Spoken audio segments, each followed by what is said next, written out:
තෙරුවන් සරණයි සුබ උදෑසනක් ඔබට. අද ඉරිදා උදෑසන 6 වෙද්දී සියලු කටයුතු සූදානම් වන්නේ සිරස FM පන්සිල් මළුවේ සිද්ධ වන මේ සදහම් සාකච්ඡාව වෙනුවෙන්. ඉතින් ඔබත් දැන් සූදානමින් සිරස FM පන්සිල් මළුවට පැමිණෙමින් ඉන්නේ. අපේ ගෞරවනීය ආරාධනය පිළිගෙන අපේ ස්වාමින් වහන්සේ සිරස FM පන්සිල් මළුවට වැඩම කොට සිටින්නේ උන්වහන්සේ පැපිලියාන සුනේත්‍රා දේවී පිරිවෙන්පති ශ්‍රී ජයවර්ධනපුර විශ්වවිද්‍යාලයේ මහාචාර්ය පූජ්‍ය මැදගොඩ අබේතිස්ස අපේ ස්වාමීන් වහන්සේ. ස්වාමින් වහන්සේ තාමත් ගෞරවයෙන් නමස්කාර පූරකව ඔබ වහන්සේව සිරස FM පන්සිල් මළුවට අපි පිළිගන්නවා. ඕශාලිකා වැඩසටහන සහභාගී වෙන ඔබත් ඒ වගේම අපේ කාර්ය මණ්ඩලයේ හැම දෙනාටමත් ඒ වගේම වැඩසටහනට අහුම්කම් දෙන සියලුම දෙනාටත් නිදුක් බව නිරෝගී බව වාසනාව සැලසෙන යහපත් දිනක් වේවා කියලා තුනුරුවන්ගේ සරණින් දළදා වහන්සේගේ ආශිර්වාද ශක්තියෙන් යහපතම සැලසේවා කියලා ආශිර්වාද කරනවා. හොඳයි අපේ ස්වාමීන් වහන්සේ. ඊටමත් ගෞරවයෙන් නැවත වතාවක් ඔබ වහන්සේව පිළිගන්නවා. අද මේ සාකච්ඡාවට බඳුන් වන කාරණා මේ සමාජයත් එක්ක සම්බන්ධ කාරණා. අපි බොහෝ වෙලාවට දහම හා සම්බන්ධ ගැටලු තමයි මූලිකවම සාකච්ඡා කරන්නේ. නමුත් අපිට මේ කාලයත් එක්ක සමාජය දිහා බලද්දී අපි මාධ්‍ය පරිහරණය කරද්දී රටේ තොටේ සිදුවන දේවල් වලට අවධානය යොමු වෙද්දී ඒ පිළිබඳව ස්වාමීන් වහන්සේ කතා නොකර මගහැර යන්නට බැරි තත්වයක් උදා වෙලා තියෙන්නේ. ප්‍රවේශයක් හැටියට ඔබ වහන්සේගෙන් මම මුලින්ම පැහැදිලි කරගන්නට කැමතියි අපේ ස්වාමීන් වහන්සේ. බුදුදහම අනුව යන කෙනෙක්, බෞද්ධ දර්ශනය අනුව ජීවිතය සකසා ගන්න උත්සාහ කරන කෙනෙක් කොහොමද මේ පුද්ගලයාගේ විශේෂයෙන්ම ලෞකික ජීවිතය ජයගන්නේ? දැන් මේ හැම ප්‍රශ්නයක්ම ලෞකික ජීවිතයත් එක්ක සම්බන්ධ වෙන ප්‍රශ්නනි ස්වාමීන් වහන්සේ. ඕශාලිකා දැන් බුදුහාමුදුරුවෝ දේශනා කරනවා අන්ධංච ඒක චක්කුංච ආරකා පරිවජ්ජයේ ද්විචක්කුම්පන සේවේත සෙට්ඨං පුරිස පුග්ගලං. අන්ධං කියලා කියන්නේ දැසම නොපෙනෙන කෙනා. ඒක චක්ඛු කියලා කියන්නේ එක ඇහැක් පමණක් පේන්නේ නැති කෙනා. ඒ හැටියට ගත්තන් පස්සේ දැසම නොපෙනෙන සහ එක ඇහැක් පේන්නේ නැති අය ආරකා පරිවජ්ජයේ දුරින් දුරු කරන්න. එහෙමයි. ද්විචක්කුම්පන සේවේත දැසම පෙනෙන අය පමණක් ඇසුරු කරන්න කියලා බුදුහාමුදුරුවෝ දේශනා කරනවා. ඒ තමයි ශ්‍රේෂ්ඨ කියලා. එහෙමයි. බැලු බැලමට කෙනෙක්ට හිතෙන්න පුළුවන් බුදුහාමුදුරුවෝ මෙහෙම දේශනාවක් කරයිද කියලා. මේකේ තියෙන්නේ දැසම නොපෙනෙන අය කියලා කියන්නේ දෙලවම නොහිතන අය.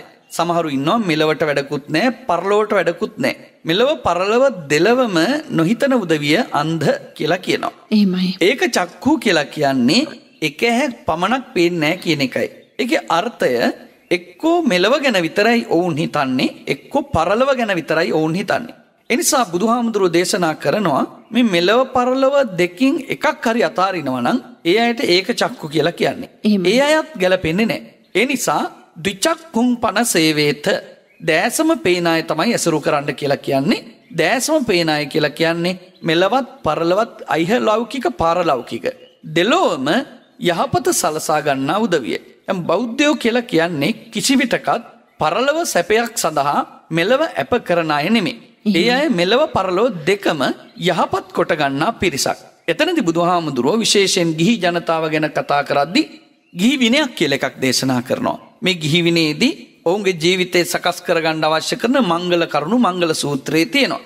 පිරිහෙන්න හේතු වෙන කාරණා පරාභව සූත්‍රයේදී පෙන්නනවා. ඒ වගේම ඔවුන්ගේ ජීවිතයේ විශේෂයෙන් පුද්ගල අන්තර් සම්බන්ධතා ගොඩනගාගත යුතු ආකාරය අපිට සිගාලුවාද සූත්‍රය වගේ තැන්වල පේනවා. ව්‍යග්ගපජ්ජ සූත්‍රය වගේ ගත්තොත් අතිශය වැදගත් වෙනවා.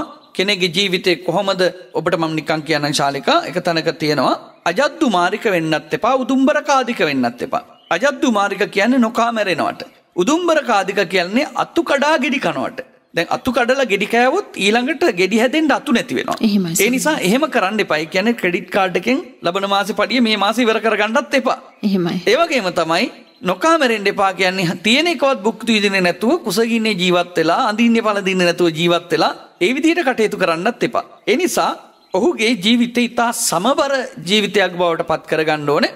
වෙනත් විදිහකින් කියනවා නම් අර සමජීවිකතා කියලා කියන්නේ ඔහුගේ ජීවිතය ඉතාමත්ම සමබර එකක් බවට පත් කරගන්න බුදුරජාණන් වහන්සේ දේශනා කරනවා. ඒ නිසා පැහැදිලිව තේරුම් ගත යුතු දෙයක් බුදුහාමුදුරුවෝ මෙලවත් සුවපත් කොටගෙන පරලොව සුවපත් කරගැනීමේ දේශනාවක් තමයි උන්වහන්සේගේ ඉගැන්වීම තුළ පෙන්වා දෙන්නේ. හොඳයි. අපේ ස්වාමීන් වහන්සේ දැන ඇස් දෙකම පේනන පුද්ගලයා කියන කෙනා සම්බන්ධ කරගත්තාම බුදුරජාණන් වහන්සේගේ දේශනාවට අනුව මෙතනදී කල්යාණ මිත්‍ර ඇසුර කියන කාරණය සම්බන්ධ වෙනව නේද? අතිශයින්ම ඉතාමත් සමීපව ඒ කාරණේ සම්බන්ධ වෙනව නේද? ඔය තා වැදගත් ශාලිකා දැන් ඔය මිත්‍රයා කියන එක්කෙනා ගැන මිතුරා ගැන විවිධ අර්ථකථන ධර්මයේ තියෙනවා. මම නිකන් කියන්නම් මෙන්න මේ විදිහ එකක්. දැන් හිතන්න සුහද කියලා කෙනෙක් ඉන්නවනේ. සුහජ්ජ කියලා කියන්නේ ඥාති මිත්තා සුහජ්ජාච කියලා. ඥාති කියලා කියන්නේ නෑය. ඒ කියන්නේ Tamanට ලෙයින් හෝ විවාහයෙන් සම්බන්ධ වෙච්ච අයට අපි කියනවා ඥාති කියලා. එහෙමයි. මිත්ත කියලා කියන්නේ මිත්‍රයෝ. සුහජ්ජ කියලා කියන්නේ හිත සතුටු කරන අය. දැන් මේක කියනවා මේ විදිහට. දැන් ඔන්න ඔබගේ කාර්යාලයේදී බස් එකේදී නැත්තම් ඔබට සත්‍යාන්තයේදී නැත්තම් ගමනකදී යම් වෙලාවකදී ඔබට මුණ ගැහෙනවා කිසියම් කෙනෙක් ඔබේ හිත ගන්න හිත සතුටු කරන එනකොට බොහොම ආදරෙන් පිළිගන්න කෙනෙක්. ඔවුන්ට කියන්නේ මිත්‍රයෝ කියලා. එහෙමයි. ඔවුන්ට කියන්නේ සුහද කියලා. සුහජ්ජ. එතකොට ඒ සුහදීන්ට කරන්න පුළුවන් දේ තමයි තමන්ව සන්තෝෂෙන් තියෙන එක. ඒ කියන්නේ අපිට බහුතරයක් ඉන්නේ සුහද කියන ගණයට අයත් වෙන අය. අනිවාර්යෙන්. ඊළඟට බුදුහාමුදුරුවෝ දේශනා කරන්නේ මිත්ත. මිත්ත කියන එක්කෙනාගේ ලක්ෂණය තමයි මිත්තස්ස භාවෝ මෙත්තා. තමන්ට මෛත්‍රියෙන් කටයුතු කරන. තමන්ගේ යහපත සලසන්න කටයුතු කරන. තමා වරදින් මුදවා ගන්න. අන්නේ මට්ටමේ කෙනා තමයි මිත්‍රයා. දැන් මිත්‍රයාගේ කල්යාණ මිත්‍රයාගේ ලක්ෂණ තියෙනවනේ. ඔහු පවින් වළක්වන, ඒ වගේම තමන්ගේ මිත්‍රයා ආරක්ෂා කරන, ඒ විදිහ ගොඩක් දේවල් ඒ මිත්‍රයා සතුව තියෙනවා. එතකොට මෙතනදී හරි ලස්සනට අටුවාව පෙන්නනවා. සමහර මිත්‍රයෝ සිත් ගන්නාය නෙමෙයි. දැන් අපි හිතමු මට ඉන්න පුළුවන්, ශාලිකාට ඉන්න පුළුවන් මිත්‍රයෙක්. හැබැයි ඔයාගේ හිත සතුටු කරන්නේ නෑ යා. මොකද නිතරම බැනලා සමහරලාවට තරවටු කරලා එහෙම අපිට මිත්‍රයෝ හිටියේ නේද අපේ ජීවිතේ ගුරුවරු වගේ. එහෙමයි සමහර. එහෙම හිටියා. නමුත් ඔවුන් පෙන්නපු මාර්ගෙ ගිය නිසා අපිට ජීවිතේ වැරදිලා නෑ. ඒ නිසා නිධීනංව පවත්තාරං යං පස්සේ වජ්ජ දස්සිනං නිග්ගයිහ වාදින් මේදාවින් තාදිසම් පණ්ඩිතං භජේ. තාදිසං භජමානස්ස සෙය්‍යෝ හෝති නපාපියෝ කියලා බුදුහාමුදුරුවෝ දේශනා කරනවා. කල්යාණ මිත්‍රයෙක් නම් නිදීනංව පවත්තාරං අපිට හරියට තියෙන නිදානයක් පෙන්නලා දෙනවා වගේ වජ්ජ දස්සිනං වැරදි පෙන්න නිග්ගයිහ වාදීන් බැන නිග්‍රහ කර යම් විදියකින් අපිව හරිතන යොදවනවා නම් තාදිසම් පණ්ඩිතං භජේ. ඒ වගේ නුවණැත්තන් ඇසුරු කරන්න ඒ වගේ උදවිය තමයි සැබෑ මිත්‍රයෝ. එහෙම නැතු හිත සතුටු කරන අය නෙමෙයි. හැබැයි ඒකේ හොඳට පෙන්නනවා සමහර උදවිය ඉන්නවලු මිත්‍ර සුහද උදවිය. ඒ කියන්නේ ඒකට කියන්නේ සුහද මිත්‍රයෝ කියලා. එහෙමයි. ඒ සුහද මිත්‍රයෝ කියන අය සතුටත් ඇති කරවමින් මිත්‍රත්වයට අරගෙන යනවා. ඒ නිසා අපි සුහද උදවිය ගැන විතරක් නෙමෙයි මිතුරන් ගැනත් සලකන්න ඕනේ. සුහද හැම කෙනෙක්ම Tamanට යහපතම සලසනවා කියලා එකක් නැහැ. වෝතලයටත් එකතු වෙනා ඉන්නවනේ. සමහරට අනාචාරය හැසිරෙන්නත් එකතු වෙනා ඉන්නවනේ. තමන්ගේ ජීවිතේ නොඑක ආකාරයෙන් කඩාවැටීම් වලට උදව් කරන අය ඉන්නවනේ. ඒගොල්ලෝ සුහදයි. හැබැයි මිත්‍ර නැහැ. හැබැයි හැම සුහදෙක්ම අහිතකර නැහැනේ. ඒ නිසා සුහද මිතුරෙක් බවට යමෙක් ඉන්නවා නම් අන්නේ මිත්‍රයා කෙනෙකුගේ ජීවිතේ ඊ타ත්ම ඉහළ ගමනක් යන්න ඔහු හේතු වෙනවා. එවන් මිතුරන් තමයි බුදුහාමුදුරුවෝ ඇසුරු කරන්න කියන්නේ. එහෙම ඇසුරු කරන්න කෙනෙක් නැත්තම් ඒක චරියන් දල්හං කෛරා. තනියම ජීවත් වෙන්න නත්ති බාලයේ සහායතා මේ බාලයොත් එක්ක ඇසුරු කරන්න එපා කියලයි උන්වහන්සේ පෙන්වන්නේ. හොඳයි. ඊටමත් යහපත් ස්වාමීන් වහන්සේ බුදුරජාණන් වහන්සේගේ මඟ පෙන්වීමම තමයි අපේ ජීවිතයේ තියෙන එකම සැනසීම. ඉතින් ඒ මඟ අනුව යන්නට ඔබ තවම එක පියවරක් හෝ තබා නැත්නම් ඔබ ප්‍රමාද වෙච්ච කෙනෙක්. ඉතින් අප්‍රමාදී වේ මාර්ගයේ යන්නට හිතට අවශ්‍ය ධෛර්යය පෙර කුසල් ඉස්මතු කරගන්න කියන කාරණේ මතක් කරගනිමින් අපි කෙටි විරාමයකට යනවා. අපේ ස්වාමීන් වහන්සේ මහාචාර්ය පූජ්‍ය මැදගොඩ අබේතිස්ස ස්වාමීන්ද්‍රයන්න් වහන්සේ. තුන් සිත පහදන පන්සිල් මළුව. අද සිරස FM පන්සිල් මළුවට වැඩම කළේ මහාචාර්ය පූජ්‍ය මැදගොඩ අබේතිස්ස අපේ ස්වාමීන්ද්‍රයන්න් වහන්සේ. අපේ ස්වාමීන් වහන්සේ කතා කළ යුතුම වැදගත් කාරණයක් තියෙනවා. බුද්ධ චීවරය සහ අපේ රට අතර විශේෂ සම්බන්ධතාවයක් තියෙනවා. අපේ මිනිස්සුන්ගේ ගෞරවය, ශ්‍රද්ධාව හැම දෙයකටම කලියෙන් ප්‍රමුඛත්වය හැම දෙයක්ම ලැබුණේ මේ චීවරයට. මිනිස්සුන්ගේ හදවත කියලා කිව්වොත් ඒක නිවැරදිම කාරණයක් අපේ ස්වාමීන් වහන්සේ. ඔබ වහන්සේගෙන් මට මුලින්ම දැනගන්නට අවශ්‍ය කාරණයක් තියෙනවා.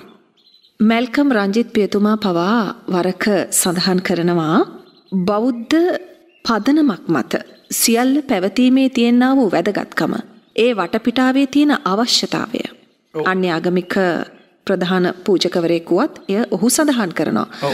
අපේ ස්වාමීන් වහන්සේ දැන් මෙහෙම තියෙද්දී හැබැයි අද අපි මේ සමාජයේ අත්විඳින්නේ ඊට වඩා හාත්පසින්ම වූ වෙනස් දෙයක්. ඕශාලිකා පහුගිය දවසක මැල්කම් රංජිත් අගරාධගුරුතුමන් සඳහන් කළා එතුමා දැන් කාදිනල්තුමන් සඳහන් කළා මේ සිංහල බෞද්ධ සංස්කෘතිය ඇතුලේ හැම ආගමකටම හැම ජාතියකටම ආරක්ෂාවක් තියෙනවා. ඒ නිසා සියලු ජාතීන් ආගමිකයන් සිටිය යුතු කාරණාව තමයි මේ සිංහල බෞද්ධ සංස්කෘතිය ආරක්ෂා කර ගැනීම කියලා. පහුගිය දවසක මාත් සමග විශේෂ සාකච්ඡාවක් එතුමා පැය දෙකක විතර සිද්ධ කළා. එතුමා එතනදී සඳහන් කරපු දේ තමයි හාමුදුරනේ මට මගේ ආගම වටිනවා. හැබැයි මට මගේ ජාතිය ඊටත් වඩා වටිනවායි කියලා. එතුමයි කියපු කාරණාවේ වැදගත්කමක් තියෙනවා. එතුමා කියන්නේ මින් රටවල් වලට නොඑක ආකාරයේ දුරාචාර, ඒ වගේම සංකර සිරිත් විරිත් මේ දේවල් ඇති වුණාට පස්සේ ඒ විනාශ වෙන දේ ගොඩ ගන්න ආයේ හැකියාවක් නැහැ. මොකද හේතුව මේ හැම දෙයක්ම ගමන් කරන්නේ පරිහානි මුඛයට කියන එක දැන් මේ වෙනකොට සියලු ආගමික නායකයෝ තේරුම් අරන් තියෙනවා. එහෙමයි ස්වාමීන් වහන්සේ. හැබැයි මේක පාලනය කරන්න බැරි මට්ටමටපත් වෙලා තියෙනවා. අමාත්‍යංශ තියෙනවා විවිධාකාරයේ මේවා රකින්න ඕන අධ්‍යාපන වශයෙන්, සංස්කෘතික වශයෙන්, එමත් නැත්නම් විවිධාකාරයේ ඊට සම්බන්ධ වූ අමාත්‍යංශ ආයතන තියෙනවා. නමුත් ඒ ආයතන වලින් කරන දේවල් කොපමණ සාධනීය මට්ටමකට මෙවන් දේවල් ආරක්ෂා වෙන්න හේතු වෙනවද කියන මට්ටමේ ගැටලුවක් තියෙනවා. ඒ නිසා අපි ඒ ගැන විවිධ පැති වලින් ওই උද්ඝෝෂණ ඇති වෙන්නේ සමහරලාට මහා සංඝරත්නයේ තරුණ හාමුදුරුවෝ යම් වෙලාවල් වලදී මතු පිටට ඇවිල්ලා අරගල කරන්නේ මේ දේවල් නිසා විය හැකියි. එහෙමයි ස්වාමීන් වහන්සේ. නමුත් අපි තේරුම් ගත යුතු දේ තමයි මිහිඳු මහරහතන් වහන්සේ එදා ලංකාවට ඇවිල්ලා අවුරුදු 2600 දැන් අඩු ගානේ 2500කට යැපැත්තේ. එහෙමයි. ඒ පැල කරපු ඒ දර්ශනීය සංස්කෘතිය ඒක තමයි අපේ චින්තනයේ බවට පත් වෙලා තියෙන්නේ. ඔබ කිව්වා ඒක අපේ ජීවිතේ බවට පත් වෙලා තියෙනවා. එහෙමයි ස්වාමීන් වහන්සේ. ඒ චින්තනයෙන් තොරව අපිට හිතන්න බෑ. මම මෙහෙම කියන්නම්කෝ දැන් අවුරුදු 500කට ආසන්න කාලයක් අපේ රට විදේශීය ආක්‍රමණිකයෝ අල්ලගෙන හිටියා. එහෙමයි. පෘතුගීසි, ලන්දේසි, ඉංග්‍රීසි. හැබැයි එදා ඉඳලම අපේ රටට නොඑක් ආකාරයේ සංකර චින්තන ගතිසිරිත් අරගෙන එන්න උත්සාහ දරුවා. ඒ මොනවා කළත් අපි දන්නවා අපේ තියෙන අදටත් රෝමලන්දේසි නීතිය. මේ රෝමලන්දේසි නීතිය යටතේ අපේ රටේ මිනිස්සුන්ට මරණීය දඬුවම දෙනවා. හැබැයි නීතියට අනුව මරණීය දඬුවම දුන්නට ජනාධිපති අත්සන් කරන්නේ නැහැ නේකට. එහෙමයි ස්වාමීන් වහන්සේ. මොකද ජනාධිපති කියන කෙනා පත් වෙන්නේ ජනතාවගේ. ජනතාවගේ අභිලාෂය ක්‍රියාත්මක කිරීම තමයි ජනාධිපතිගේ වගකීම. එතකොට ඒ ජනාධිපති අත්සන් කරන්නේ නැත්තේ ඇයි? ඒ තමයි බෞද්ධ චින්තනය. එතකොට නීතිය අබෞද්ධයි, චින්තනය බෞද්ධයි. එතකොට මෙන්න මේ දෙකේ ගැටුම තමයි අපිට පේන්න තියෙන්නේ මේ ඇතුලේ. එහෙමයි ස්වාමීන් වහන්සේ. ඇත්තටම මුස්ලිම් රටවල් තියෙනවා. ඒගොල්ලෝ ඉස්ලාම් නීතියක් හදාගෙන තියෙනවා. ඉස්ලාම් බැංකු හදාගෙන තියෙනවා. ඉස්ලාම් සංස්කෘතියක් හදාගෙන තියෙනවා. කතෝලික රටවල් තියෙනවා. ඒගොල්ලෝ කතෝලික බැංකු, කතෝලික දැන් කොටෙම ගත්තොත් ඇමරිකාවේ ඩොලර් කොලේ මොකද්ද ලියලා තියෙන්නේ? In God we trust. එහෙමයි තියෙන අපි දෙවියන් විශ්වාස කරමු කියලා ඩොලර් කොලේ තියෙන්නේ. ඊළඟට ඔවුන් කතෝලික ආගමට අනුව ගැලපෙන විදිහේ නීතියක් හදාගෙන තියෙනවා. පල්ලියෙන් බැහැරව දැන් කොටිම කියනවා නම් ඒක තනිකරම පල්ලිය පදනම් කරගත්තු නීති සම්ප්‍රදායක් තියෙනවා. එහෙමයි ස්වාමීන් වහන්සේ. ඒ විතරක් නෙමේ දැන් Hindu ආගම ප්‍රචලිත රටවල් වල විශේෂ ඉන්දියාව වගේ රටවල් වලත් Hindu දහම මුල් කරගත්තු ඒ ධර්මයට අනුකූල වෙච්ච චින්තනයක් සහ නීතියක් සකස් කරගෙන තියෙනවා. එහෙමයි. හැබැයි ලංකාවේ අපි බටහිර නීතිය තියාගෙන බෞද්ධ චින්තනයට අනුව හිතන මිනිස්සුන්ට ක්‍රියාත්මක කරන්න ගිහිල්ලා අද නඩුකාරයා පව් සිද්ධ කරගන්නවා මරණීය දඬුවම දීලා ජනාධිපති පින් සිද්ධ කරගන්නවා ඒකෙන්ම මරණීය දඬුවම අත්සන් නොකර ඉඳලා. එහෙමයි. දැන් මේ වගේ තත්ත්වයක් තියෙනවා. ඒ කියන්නේ මේ අපේ චින්තනය සහ භාවිතය අතර ලොකු ගැටලුවක් තියෙනවා. මේකම ඔබ අත්දකින්න ඇති මාධ්‍ය ඇතුලේ. එහෙමයි. මේ මාධ්‍ය ඇතුලේ ඔබට අද භාවිත කරන්න වෙලා තියෙන වැඩසටහන් සහ ක්‍රියාත්මක කරන වැඩසටහනුත් ඒ වගේම ඒ වැඩසටහන් වලින්ම කඩා දමන්නා වූ මේ සංස්කෘතිය ආගම මිනිස්සුන්ගේ හැඟීම් ගොඩනගන්න ආපස්සට අපිට මේ වගේ පන්සිල් මළුව වගේ වැඩසටහන් වලින් කරන්න තියලා තියෙන වැඩසටහන් මේ ගත්තාම සම්පූර්ණයෙන්ම අපි එක පැත්තක සංස්කෘතික සෝදාපාලුව යනවා අනිත් පැත්තෙන් සංස්කෘතිය ගොඩනගන්න හදනවා. මම නිකන් නිදසුනක් කියනනම් ඉන්දියානු චිත්‍රපටි ලංකාවට ගෙනල්ලා ඉන්දියානු නාට්‍ය ලංකාවට ගෙනල්ලා ඒව ඔන්න අපේ ගෙවල් වල දැන් උදේ ඉඳලා හැන්දෑව වෙනකන් සතිය අන්ත දවස්වල සතිය දවස්වල නම් හැන්දෑවේ 6-7 ඉඳලා රෑ නිදා ගන්න යනකම් බලනවා. ඒ වගේ ළමයි දෙමව්පියන්ට වඳින හැටි බලන්න. පාත් වෙලා කකුල ඇලලා පපුවට නැත්තම් නල්ලට අත තියලා යනවා. ළඟදි මං දහම් පාසල් උත්සවයකට ගියා මේ කඩුවෙල පැත්තේ.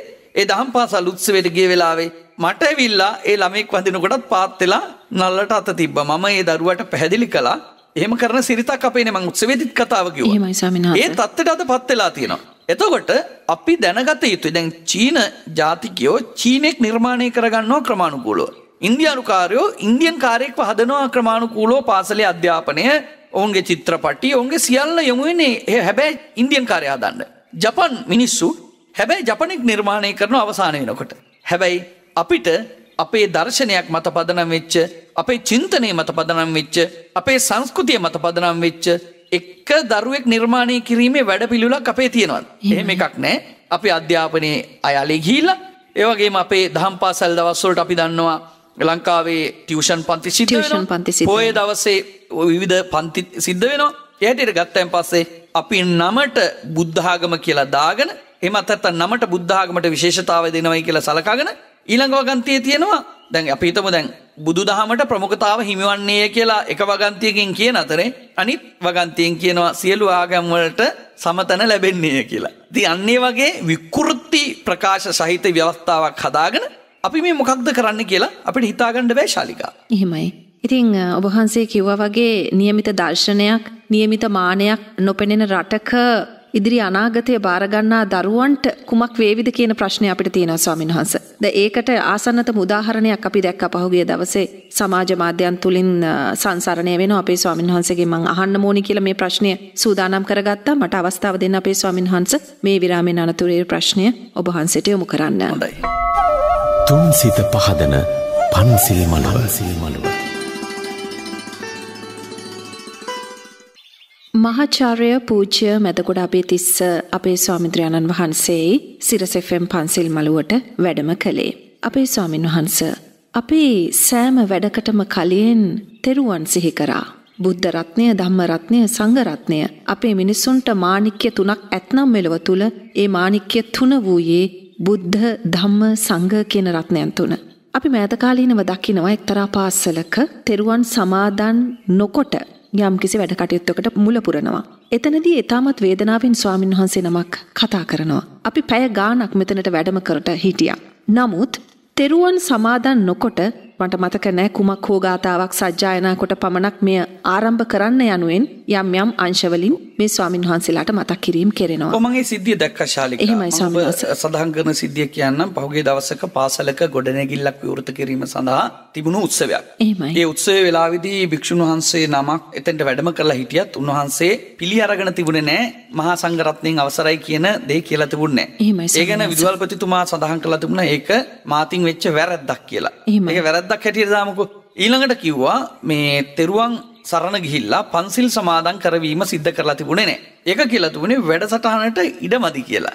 වැඩසටහන කෙටියෙන් කරන්න ඕන නිසා ඒ කටයුත්ත ඒ විදිහට කළා කියලා. එතකොට මේ හැටියට බලද්දී දැන් මේ මහා සංඝරත්නය පිළිගන්නේ නැත්තේ වැරදීම නිසා තෙරුවන් සරණ ගිහිල්ලා පන්සිල් සමාදන් කරවන්නේ නැත්තේ වැඩසටහනට ඉඩ නැති නිසා. එහෙමයි. දැන් ඔය ඉඩ කවද්ද අපි හදලා දෙන්නේ? ඔය ඉඩ හිරගෙදරදී හදන්නේ ළමයින්ට.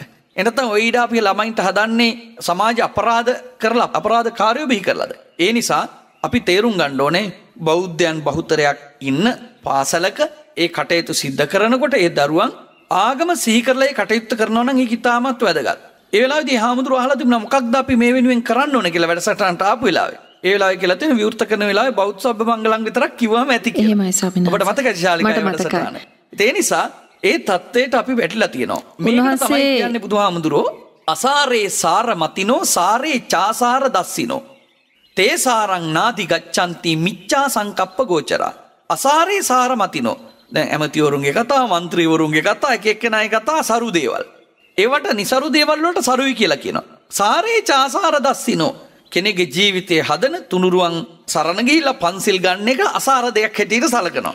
ඒක වැදගත්කමක් නැති දෙයක් හැටියට සලකලා ඒක න්‍යාය පත්‍රයෙන් කපලා දානවා.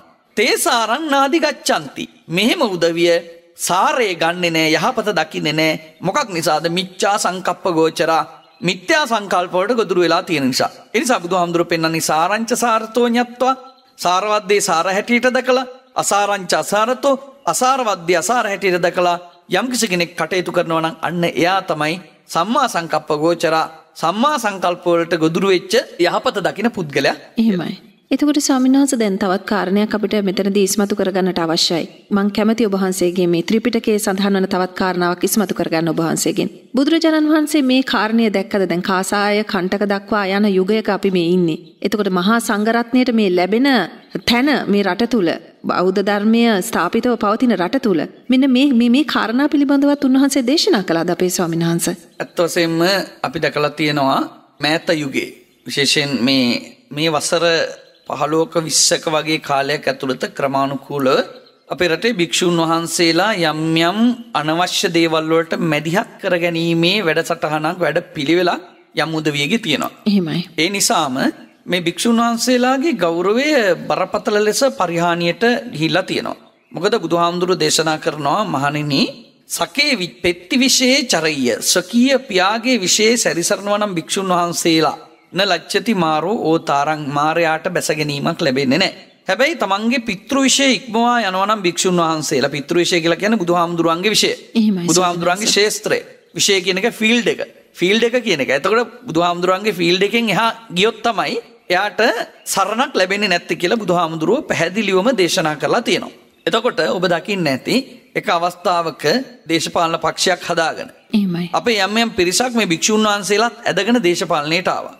භික්ෂුන් වහන්සේලා ක්‍රියාකාරී දේශපාලනයට එකතු කරගත්තු දවසේ ඉඳලම මේ ගිහියොත් එක්ක භික්ෂුන් තරඟ කරන්න යාම ඇතුලේ අනිවාර්යයෙන්ම භික්ෂුන් වහන්සේලාට ඒ විදිහේ ගැටලු ඇති වෙනවයි කියන එක අහන්න දෙයක් නැහැ නිශාලිකා. ඒ නිසා පැහැදිලිව භික්ෂුන් වහන්සේලා බුදුහාමුදුරුවෝ දේශනා කරපු ඒ භික්ෂු විශේෂයි පවතිනවා මිසක් එතනින් එහාට කියලා මේ ක්‍රියාකාරී පක්ෂ දේශපාලනයේ ඡන්ද ඉල්ලන දේශපාලනයේ භික්ෂුන් වහන්සේලා නොයා යුතුයි කියන එකේ මම පරපතල ලෙස ඉන්නවා. මම ඒ වෙනුවෙන් පෙනී හිටිනවා. බුදුරජාණන් වහන්සේ එසේ දේශනා කොට තිබෙනවා නේද ස්වාමීන් වහන්සේ? භික්ෂුන්ට අකප දේවල් සාමාන්‍ය විනය සම්බන්ධ තොරතුරු අපි සොයා බලද්දී අපේ ස්වාමීන් වහන්සේ දැන් ඒ කාලේ වෙනකොට භික්ෂුන් වහන්සේලා කියන අය කොටින්ම හිටියේ නෑ දේශපාලනයක. මොකද හේතුව ඒ කාලේ රාජ්‍ය පාලන ක්‍රමයක් නැතිබුණේ. එහෙමයි. රාජ්‍ය පාලන ක්‍රමය තුලේ රජවරු යම් යම් අවස්ථාවලදී මහාන වෙලා ඉඳලා සිවුරු ඇරලා රාජ්‍යත්වයට ගියා.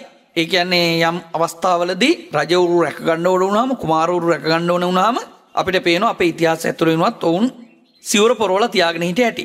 හැබැයි ඒකෙන් කියන්නේ නෑ භික්ෂුන් වහන්සේලා රාජ්‍යත්වයේ සොයාගෙන ගියා කියලා. භික්ෂුන් වහන්සේලා රජුට ඉහළින් ඉන්නේ. භික්ෂුන් වහන්සේලා රජුට ඉහළින් ඉඳගෙන උපදේශ සපයන තත්වයක මිසක් උන්වහන්සේලා මේ ප්‍රාදේශීය සභාවල, පළාත් සභාවල, නගර සභාවල සේවය කරන්න යන්න ගියේ නෑ. නිසා උන්වහන්සේලාගේ උපදේශක තත්ත්වයේ සිට උන්වහන්සේලා ක්‍රමානුකූලව තමන් අර අනවශ්‍ය තැනකට අඩිය තිබ්බා කියන එකයි මම දකින්නේ. ඒ නිසා උන්වහන්සේලාට වෙලා තියෙන හානියක් තියෙනවා. අනිත් එක තමයි භික්ෂුන් වහන්සේලා තුළ තියෙන ජාතික දේශපාලනයක්. පක්ෂ දේශපාලනයක් නෙමෙයි. එතකොට ඒ ජාතික දේශපාලනය කියලා කියන්නේ ජාතියක් හැටියට අපිට බලපාලා තියෙන කාරණා. ශාසනයක් හැටියට අපිට බලපාලා තියෙන කාරණා. ඒකීය භාවයට රටේ යම්කිසි බලපෑමක් සිද්ධ වෙනවා නම් ඒහා සම්බන්ධ කාරණා. අපේ පරිසරය විනාශ කරලා පරිසරය නාස්ති කරලා මේවා කාන්තාර බවට පත් වෙනවා නම් මනුෂ්‍ය වර්ගයාගේ යහපත වෙනුවෙන් පෙනී සිටීමේ වගකීම. අන්න ඒ වගේ දේවල් භික්ෂුන් වහන්සේලාට ප්‍රධාන විය හැකි වැදගත් විය හැකි. මොකද හේතුව බුදුහාමුදුරන්ගේ කාලේ වුණා. උන්වහන්සේ යම් අවස්ථාවලදී ඒ සමාජ සංරක්ෂණය වෙනුවෙන් පෙනී හිටීම පිළිබඳව භික්ෂුන් වහන්සේලාට අවවාද දීලා තියෙනවා. ඒ විදිහට භික්ෂුන් වහන්සේලා යොදලා තියෙනවා. ඒවා වැදගත්.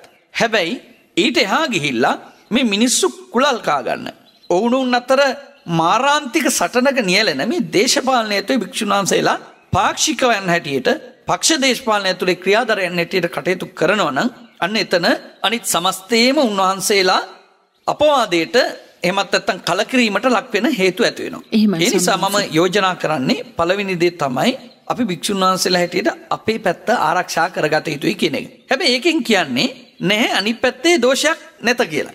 මොකද සමාජය ඇතුලේ තියෙනවා විශාල වශයෙන් අපි දන්නවා දැන් ඒ භික්ෂුන් වහන්සේලාවත් යම් යම් ආකාරයට දෝෂ දර්ශනයට ලක් කරමින් උන්වහන්සේලාව යම් විදිහකින් සමාජයේ පහත් තත්ත්වයට ඇදලා දාන්න ඒ වගේම උන්වහන්සේලාගේ කීර්තියට අපහාස වන ආකාරයට කටයුතු කරන්න යම් යම් දේවල් කරන ආකාරය. එහෙමයි ස්වාමීන්. දැන් අපි නිදසුනක් හැටියට ගත්තොත් එහෙම ශාලිකා හිතන්න ඔය භික්ෂුන් වහන්සේලා ගණනාවක්ම හිරගත කරනවා කියවට අච්චු දීලා කරපියව නෙමේ. ඔවුන් අත්අඩංගුවට අරගෙන තිබුණා. අත්අඩංගුවට ගන්නේ යම් කිසි රාජ අපරාධයක් හෝ කිසියම් දෙයක් කළාය කියන මතේ පිට. එහෙමයි. ඒක කිසි වැරද්දක් නැහැ. මොකද හේතුව රජුන්ට අනුව පවතින්න කියලා බුදුහාමුදුරෝ දේශනා කරලා තියෙනවා. අපේ ස්වාමීන් වහන්සේ මට සමාවන්න කෙටි විරාමයකට ගිහිල්ලා අපි ඔය පිළිබඳව සාකච්ඡා කරමු. විශේෂයෙන්ම දැන් ඔය කියන නීතිය කියන විෂය දැන් බරපතල දඬුවම් සහිතව බරපතල වැඩ සහිතව කියලා යම්කිසි දින වකවානු නියමයක් කරලා දඬුවමක් පනවනවා. දැන් මෙන්න මේ නීතිය බුද්ධ පුත්‍රයෙකුටත් අදාළ වනවාද කියන කාරණේ අපේ ස්වාමීන් වහන්සේ පැහැදිලි කර දෙවි මේ විරාමෙන් අනතුරුව.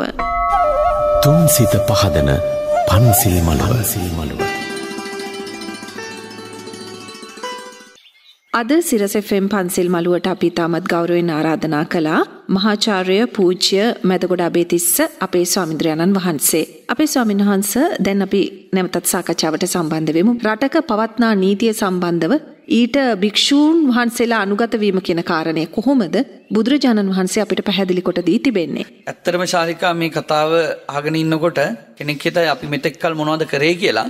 ශාලිකාවත් මේ රටේ නීතියට යටත් නැහැ. ඒකට හේතුවක් තියෙනවා. මොකද හේතුව මේ රටේ නීතිය සුද්ධ පනවපු එකක් මිසක් මේ නීතිය අපිට ඕන විදිහට හදාගත්තු එකක් නෙමෙයි. එහෙමයි ස්වාමීන් වහන්සේ. මේ රටේ ව්‍යවස්ථා හැදුවේ මේ රටට නීති හැදුවේ අපි නෙමෙයි. මේවා අපිට බලාත්කාරයෙන් පනවපු ඒවා. කොටිම වර්තමානයේ ඉන්න ආණ්ඩු පවා වළංගු නැහැ.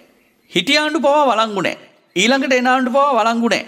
ඇත්ත ගත්තොත් ඒ හැමෝම අනීතියෙන් හදාපු ආණ්ඩුවල අනීතියෙන් හදාපු ව්‍යවස්ථාවල අනීතියෙන් හදාපු ජනරජවල පත්වෙන උදවිය. එහෙමයි. මොකද රටක ව්‍යවස්ථාව අධිකරණය විධායකය ව්‍යවස්ථාදායකය අධිකරණය විධායකය මේ දේවල් සකස් වෙන්න ඕනේ ජනතා අභිලාෂයන් පිටයි.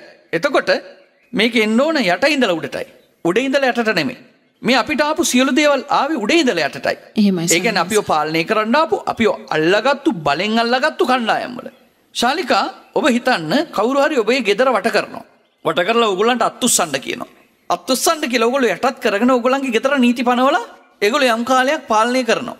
හැබැයි ඔවුන් ඕගොල්ලන්ගේ ගෙදර දාලා යන්න යනවා. නැත්තම් කොමර එලෝ ගන්නවා. එදා ඉඳලත් ඔවුන් කියපු විදිහට ඔබ වැඩ කරන්නේ. නෑ එදා ඉඳලා ඔබ වැඩ කරන්නේ ආපහු Tamanට ඕන විදිහට. එහෙමයි ස්වාමීන් වහන්සේ. ඒ නිසා මේ රටේ මේ නිදහස ලබා ගත්තයි කියවට අපිට ඕනේ පාලනයක් අපිට හදාගන්න බැරි වුණා. අපිට ඕනේ පාලනයක් හදාගන්න බැරි වෙච්ච නිසා අපිට ඕනේ නීතියක් අපිට හදාගන්න බැරි වුණා. ඒ නිසා අද පවත්නා නීතියට අපි යටත් නෑ. ශාලිකා බුද්ධ නීතියට යටත් නෑ. ඔබ මහාන වෙලා නෑ. ඒ නිසා ඔබ මහාන වෙලා නැති නිසා ඔබට විනය නීති ටික අදාළ නෑ. ඒ වගේම දැන් අපි ගත්තොත් එහෙම දැන් එංගලන්තයේ ගත්තොත් එංගලන්තයේ නීතියේ තියෙනවා හැම දරුවෙක්ම ඉපදිලා දින 7ක් යනකොට ඔහු ඉබේ බෞතිස්ම වෙනවා. එහෙමයි ස්වාමීන් වහන්සේ. ඒ නිසා ඔහු දෙවියන්ගේ නීතියට යටත්. එතකොට ඒ උපන් හැම කෙනෙක්ම දෙවියන්ගේ නීතියට යටත් වෙන්නේ ඒ ප්‍රතිපාදන ඒ විදිහට සකස් වෙලා තියෙන නිසා. හැබැයි අපි මේ නීතිය පිළිගත්තු නීතියක් නෙමෙයි. මේක අපි ඇත්ත වශයෙන්ම ගත්තොත් මේ නීතිය අපි ප්‍රතික්ෂේප කරන එකක්. මේ ව්‍යවස්ථාවන් එහෙමත් නැත්නම් මේ ආණ්ඩු ක්‍රම ව්‍යවස්ථාවන් මේ ඔක්කොම හදාපු ක්‍රම අපිට බැහැරින් ගෙනාලා සෝල්බරි මේවා මොනවද කළේ? මේවා අපිට බලෙන් ඔබපු දේවල්. ඒ නිසා මං කියනවා මේක මුල ඉඳලා සකස් කරගත යුතු එකක්. ඒක න අපි වෙනම කතා කරමු. හැබැයි භික්ෂුන් වහන්සේ නමක් හැටියට භික්ෂුන් වහන්සේ යටත් වෙනවා බුද්ධ නීතියට. එහෙමයි ස්වාමීන් වහන්සේ. භික්ෂුන් වහන්සේ හැබැයි බුද්ධ නීතියට යටත් වුණාට උන්වහන්සේ යම්කිසි රටක පුරවැසියෙක් නිසා ඒ රටේ නීතියටත් යටත් වෙනවා. හැබැයි මම මෙහෙම දෙයක් කියන්නම්. භික්ෂුන් වහන්සේ කෙනෙක් වීම නිසා උන්වහන්සේට හිමි වෙන සහ අහිමි වෙන වරප්‍රසාද රටක් ඇතුලේ තියෙනවා. එහෙමයි ස්වාමීන් වහන්සේ. දැන් අපේ රටේ මම භික්ෂුන් වහන්සේ කෙනෙක්. මට කිසිසේත්ම ඉල්ලුම් කළාට දෙන්නේ නැහැ මේ රටේ ඩ්‍රයිවිං ලයිසන් එක. මට වාහනේලෝ ලයිසන් එක මේ රටේ දෙන්නේ නැහැ. ඒ මොකද භික්ෂුවක් නිසා මට ලයිසන් නොදෙන්න තීරණය වෙලා තියෙනවා මේ රටේ යම්කිසි ඒවා නීති නෙමෙයි රීති. එහෙමයි. ඒ විදිහට රීති හැදිලා තියෙනවා. ඒ වගේම මට යම් දේවල් මේ රටේ අහිමි වෙන දේවල් තියෙනවා භික්ෂුවක් වීම නිසා මං නීති ඉගෙන ගත්තට. එහෙම ආමතුරු ගණනාවක් ඉන්නවා රටේ නීති ඉගෙන ගන්නවා. නමුත් උන්වහන්සේලා නීතිඥයන් හැටියට කටයුතු කරන්න බෑ. හේතුව උන්වහන්සේලාට ඒ නීතිඥයෙක් හැටියට දිවුරුම් දෙන්න නම් උන්වහන්සේ ගිහියෙක් වෙලා ඉන්න ඕනේ. එහෙමයි. ඒතර ඒ වගේ දේවල් තියෙනවා. එතකොට අපි හිතමු දැන් කෙනෙක් හිරගත කරනවා හාමුදුරු කෙනෙක්. මේ හාමුදුරු හිරගත කරනකොට උන්වහන්සේට භික්ෂුවක් හැටියට ආපහු එළියට එන්න අවස්ථාව දෙන්න ඕනේ. භික්ෂුන් වහන්සේ කෙනෙක්ගේ ඇත්ත වශයෙන්ම දැන් පහුගිය කාලෙත් මේ වගේ සාකච්ඡාවක් ආවා භික්ෂුන් වහන්සේ කෙනෙකුට සිවුර ගැලෙව්වට පස්සේ උන්වහන්සේගේ මහානකම නැති වෙනවද කියලා. එහෙමයි. ඇත්ත වශයෙන්ම ශාලිකා භික්ෂුන් වහන්සේ කෙනෙක් බලහත්කාරයෙන් සිවුරු ගැලෙව්වොත් උන්වහන්සේ අවුරුදු ගාණක් තියාගෙන හිටියත් උන්වහන්සේගේ මහානකම උන්වහන්සේ හිතින් අතෑරියේ නැත්තම් මහානකම කාටවත් පැහැර ගන්න බෑ. එහෙමයි. ඒක අපි පැහැදිලිව සඳහන් කරන්න ඕනේ. මේ ගැන ඊ타මත්ම සවිස්තර අර්ථකථනයක් තියෙනවා අපේ විනය පිටකේ. ඒකෙදි පෙන්නනවා භික්ෂුන් වහන්සේ කෙනෙක් පරාජිකා වුණොත්. ඒ කියන්නේ ස්ත්‍රියක් සමග ලිංගික සේවනයේ යෙදුනොත් එහෙමත් නැත්තම් පාදංවා පාදාරහංවා කියලා කියනවා. කහවණුවෙන් 4න් එකක් හෝ ඊට වටිනා දෙයක් සොරකම් කළොත්, එහෙමත් නැත්නම් මනුස්සයෙකුගේ ජීවිතේ හානි කළොත්, මනුස්ස ජීවිතයක් නැති කළොත්, එහෙමත් නැත්නම් 4වෙනි කාරණාව තමයි තමන්ට නැති උතුරු මිනිස්දම්. ඒ කියන්නේ මම රහත් වෙලා සෝවාන් වෙලා ආදි වශයෙන් මාර්ගඵල තමන්ට තියෙනවායි කියලා නැතුව ප්‍රකාශ කළොත් ඒ භික්ෂුන් වහන්සේට මහානකම නැති වෙනවා. ඕක එකක් විදියක් මහානකම නැති වෙනවා. එහෙම නැත්නම් භික්ෂුන් වහන්සේ කෙනෙකුට කියන්න පුළුවන් මම අදින් පස්සේ පැවිද්දෙක් නෙවෙයි කියලා මහානකම අතාරින්න පුළුවන්.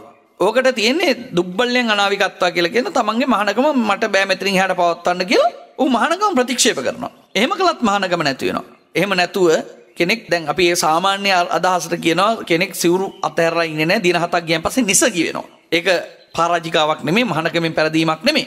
හැබැයි අවුරුදු ගාණක් භික්ෂුන් වහන්සේ කෙනෙක්ගේ සිවුරු ගලවලා බලහත්කාරයෙන් තියාගෙන හිටියත් උන්වහන්සේ හිතින් මහානකම ඇතෑරියේ නැත්නම් අර පරාජිකා පත්තින්ටපත් උනේ නැත්නම් ඒ භික්ෂුවගේ මහානකම නැති වෙන්නේ නැහැ. එහෙමයි. එහෙම තත්වයන් අපේ රටේ යම් සාකච්ඡාවන් යෙදিলা තියෙනවා. මෙතනදී සාරත්ත දීපනියෝ ගැන හොඳ විස්තරයක් තියෙනවා. මම මේ සඳහන් කළේ ඒ විදිහට භික්ෂුන් වහන්සේ කෙනෙක් සිරගත වුණාට පස්සේ උන්වහන්සේට දඬුවම් දෙනකොට ඇයි දැන් අපි තුමු සිවුර දරාගෙන ඉන්න නිසා ලයිසන් දෙන්නේ නැත්තම් හිරගත කරාට පස්සේ සිවුර නොගලවා තියන්න බැරි කමක් නැද්ද? ඒවා නීති නෙමේ ශාලිකා, ඒවා රීති. එහෙමයි. ඕනම තැනක තියෙනවා. දැන් එහෙම රීති වෙනස් කරගන්න පුළුවන්කම තියෙනවා ඒ පුද්ගලයාට අනුව. මම හොඳ නිදසුනක් කියන විනාඩි කිහිපයකින් පෞද්ගලික කාලේ එක අවස්ථාවක මට ඔපරේෂන් එකක් කරන්න යෙදුණා. ලංකාවේ පෞද්ගලික රෝහලක මේ ඔපරේෂන් එක කරන්න ගියා. ඒ වෙලාවේදී ඔවුන් පැහැදිලිව සඳහන් කළා මේ සිවුර පිටින් මේක කරන්න බෑ. අර ඔපරේෂන් එකට අන්දන ගවුමක් වගේ ඇඳුමක් අරගෙන ඉන්න මට ඒකට ඇඳ ගන්න කියලා කිව්වා. ඒ වෙලාවේ මම අත් වශයෙන්ම සාමණේර භික්ෂුන් වහන්සේ නම මම මහාන වෙච්ච අලුතම. එහෙමයි සම්. මම ඒ වෙලාවේදී සඳහන් කළා භික්ෂුන් වහන්සේ නමකට සිවුරෙන් වෙනව ඉන්න බෑ. භික්ෂුන් වහන්සේ කෙනෙක් සිවුර අයින් කරනකොට පටියේ බැඳගෙන තමයි සාමණේර හාමුදුරුවනේ පටියේ බෙල්ල බැඳගෙන තමයි සිවුර මාරු කරන්නේ. ඒ තරම් සිවුරට ගෞරවයක් අපි තියෙනවා. එහෙමයි සම්. සිවුර ගලවන්නේ අඳනේ මාරු කරන්නේ පටියේ බෙල්ල බැඳගෙන. එහෙම නැත්නම් උන්වහන්සේගේ මහානකම නැති වෙලා යනවා සාමණේර හාමුදුරුව කෙනෙක්. එහෙමයි ස්වාමීන් වහන්සේ. ඒ නිසා හැබැයි ඊට පස්සේ ආපහු මහානකම කියන්නේ උන්වහන්සේට එහෙම සිවුරෙන් වෙනව වාසය කරන්න දෙන්නේ නැහැ.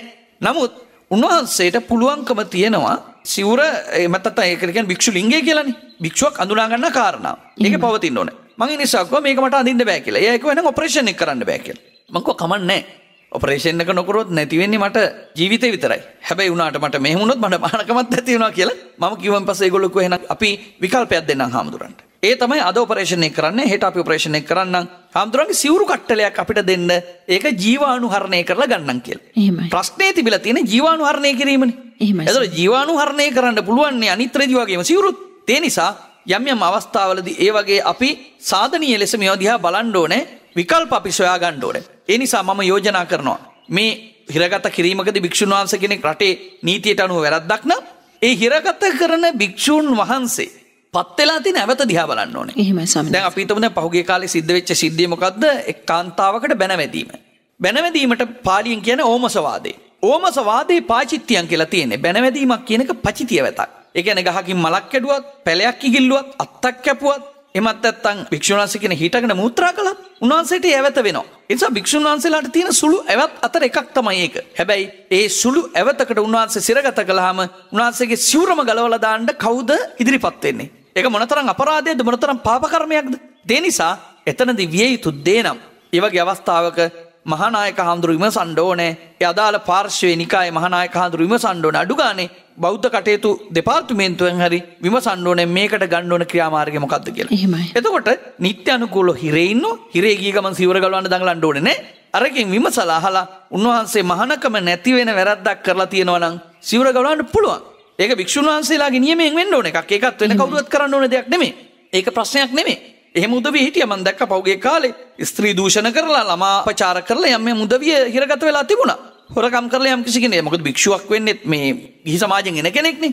ඔවුන්ට රාග දෝෂ මොහ මේ හැම දේවල්ම තිබිච්ච අයනේ. ඒවා තියන අයනේ. ඒ නිසා ඒ වගේ දේවල් වෙන්න පුළුවන්. හැබැයි යම් කිසි භික්ෂුවක් යම් වරදකට හිරගත වුණොත් ඒ වරද සිරගත වෙන්න ප්‍රමාණවත් වෙන්න පුළුවන් රටේ නීතිය ඇතුලේ. හැබැයි මහානකම නැති වෙන්න අදාළ විනය පරිහානියක් ඒ තුළ සිද්ධ වෙලා නැත්තම් සිවුර ගලවනවායි කියන එක කිසිසේත්ම මේ බෞද්ධ රටේ බුදුදහමට මූලිකත්වය දෙනවායි කියන රටේ ඔබින් නැති දෙයක් හැටියට අපි කියන්නේ. මොකද උන්වහන්සේට එළියට ඇවිල්ලා භික්ෂුන් වහන්සේ නමක් හැටියට පවතින්න අවශ්‍යයි. ස්වාමීන් වහන්සේ KTM වල දැනගන්නට කැමති විරාමයකට යන්නට කලින් බුදුරජාණන් වහන්සේගේ දවස මෙවැනි රාජ්‍ය උදහසට ලක්වෙච්ච ස්වාමින් වහන්සේලා වැඩ සිටියාද? එතනදී බුදුරජාණන් වහන්සේ කුමන ආකාරයටද ක්‍රියා කළේ, කටයුතු කළේ?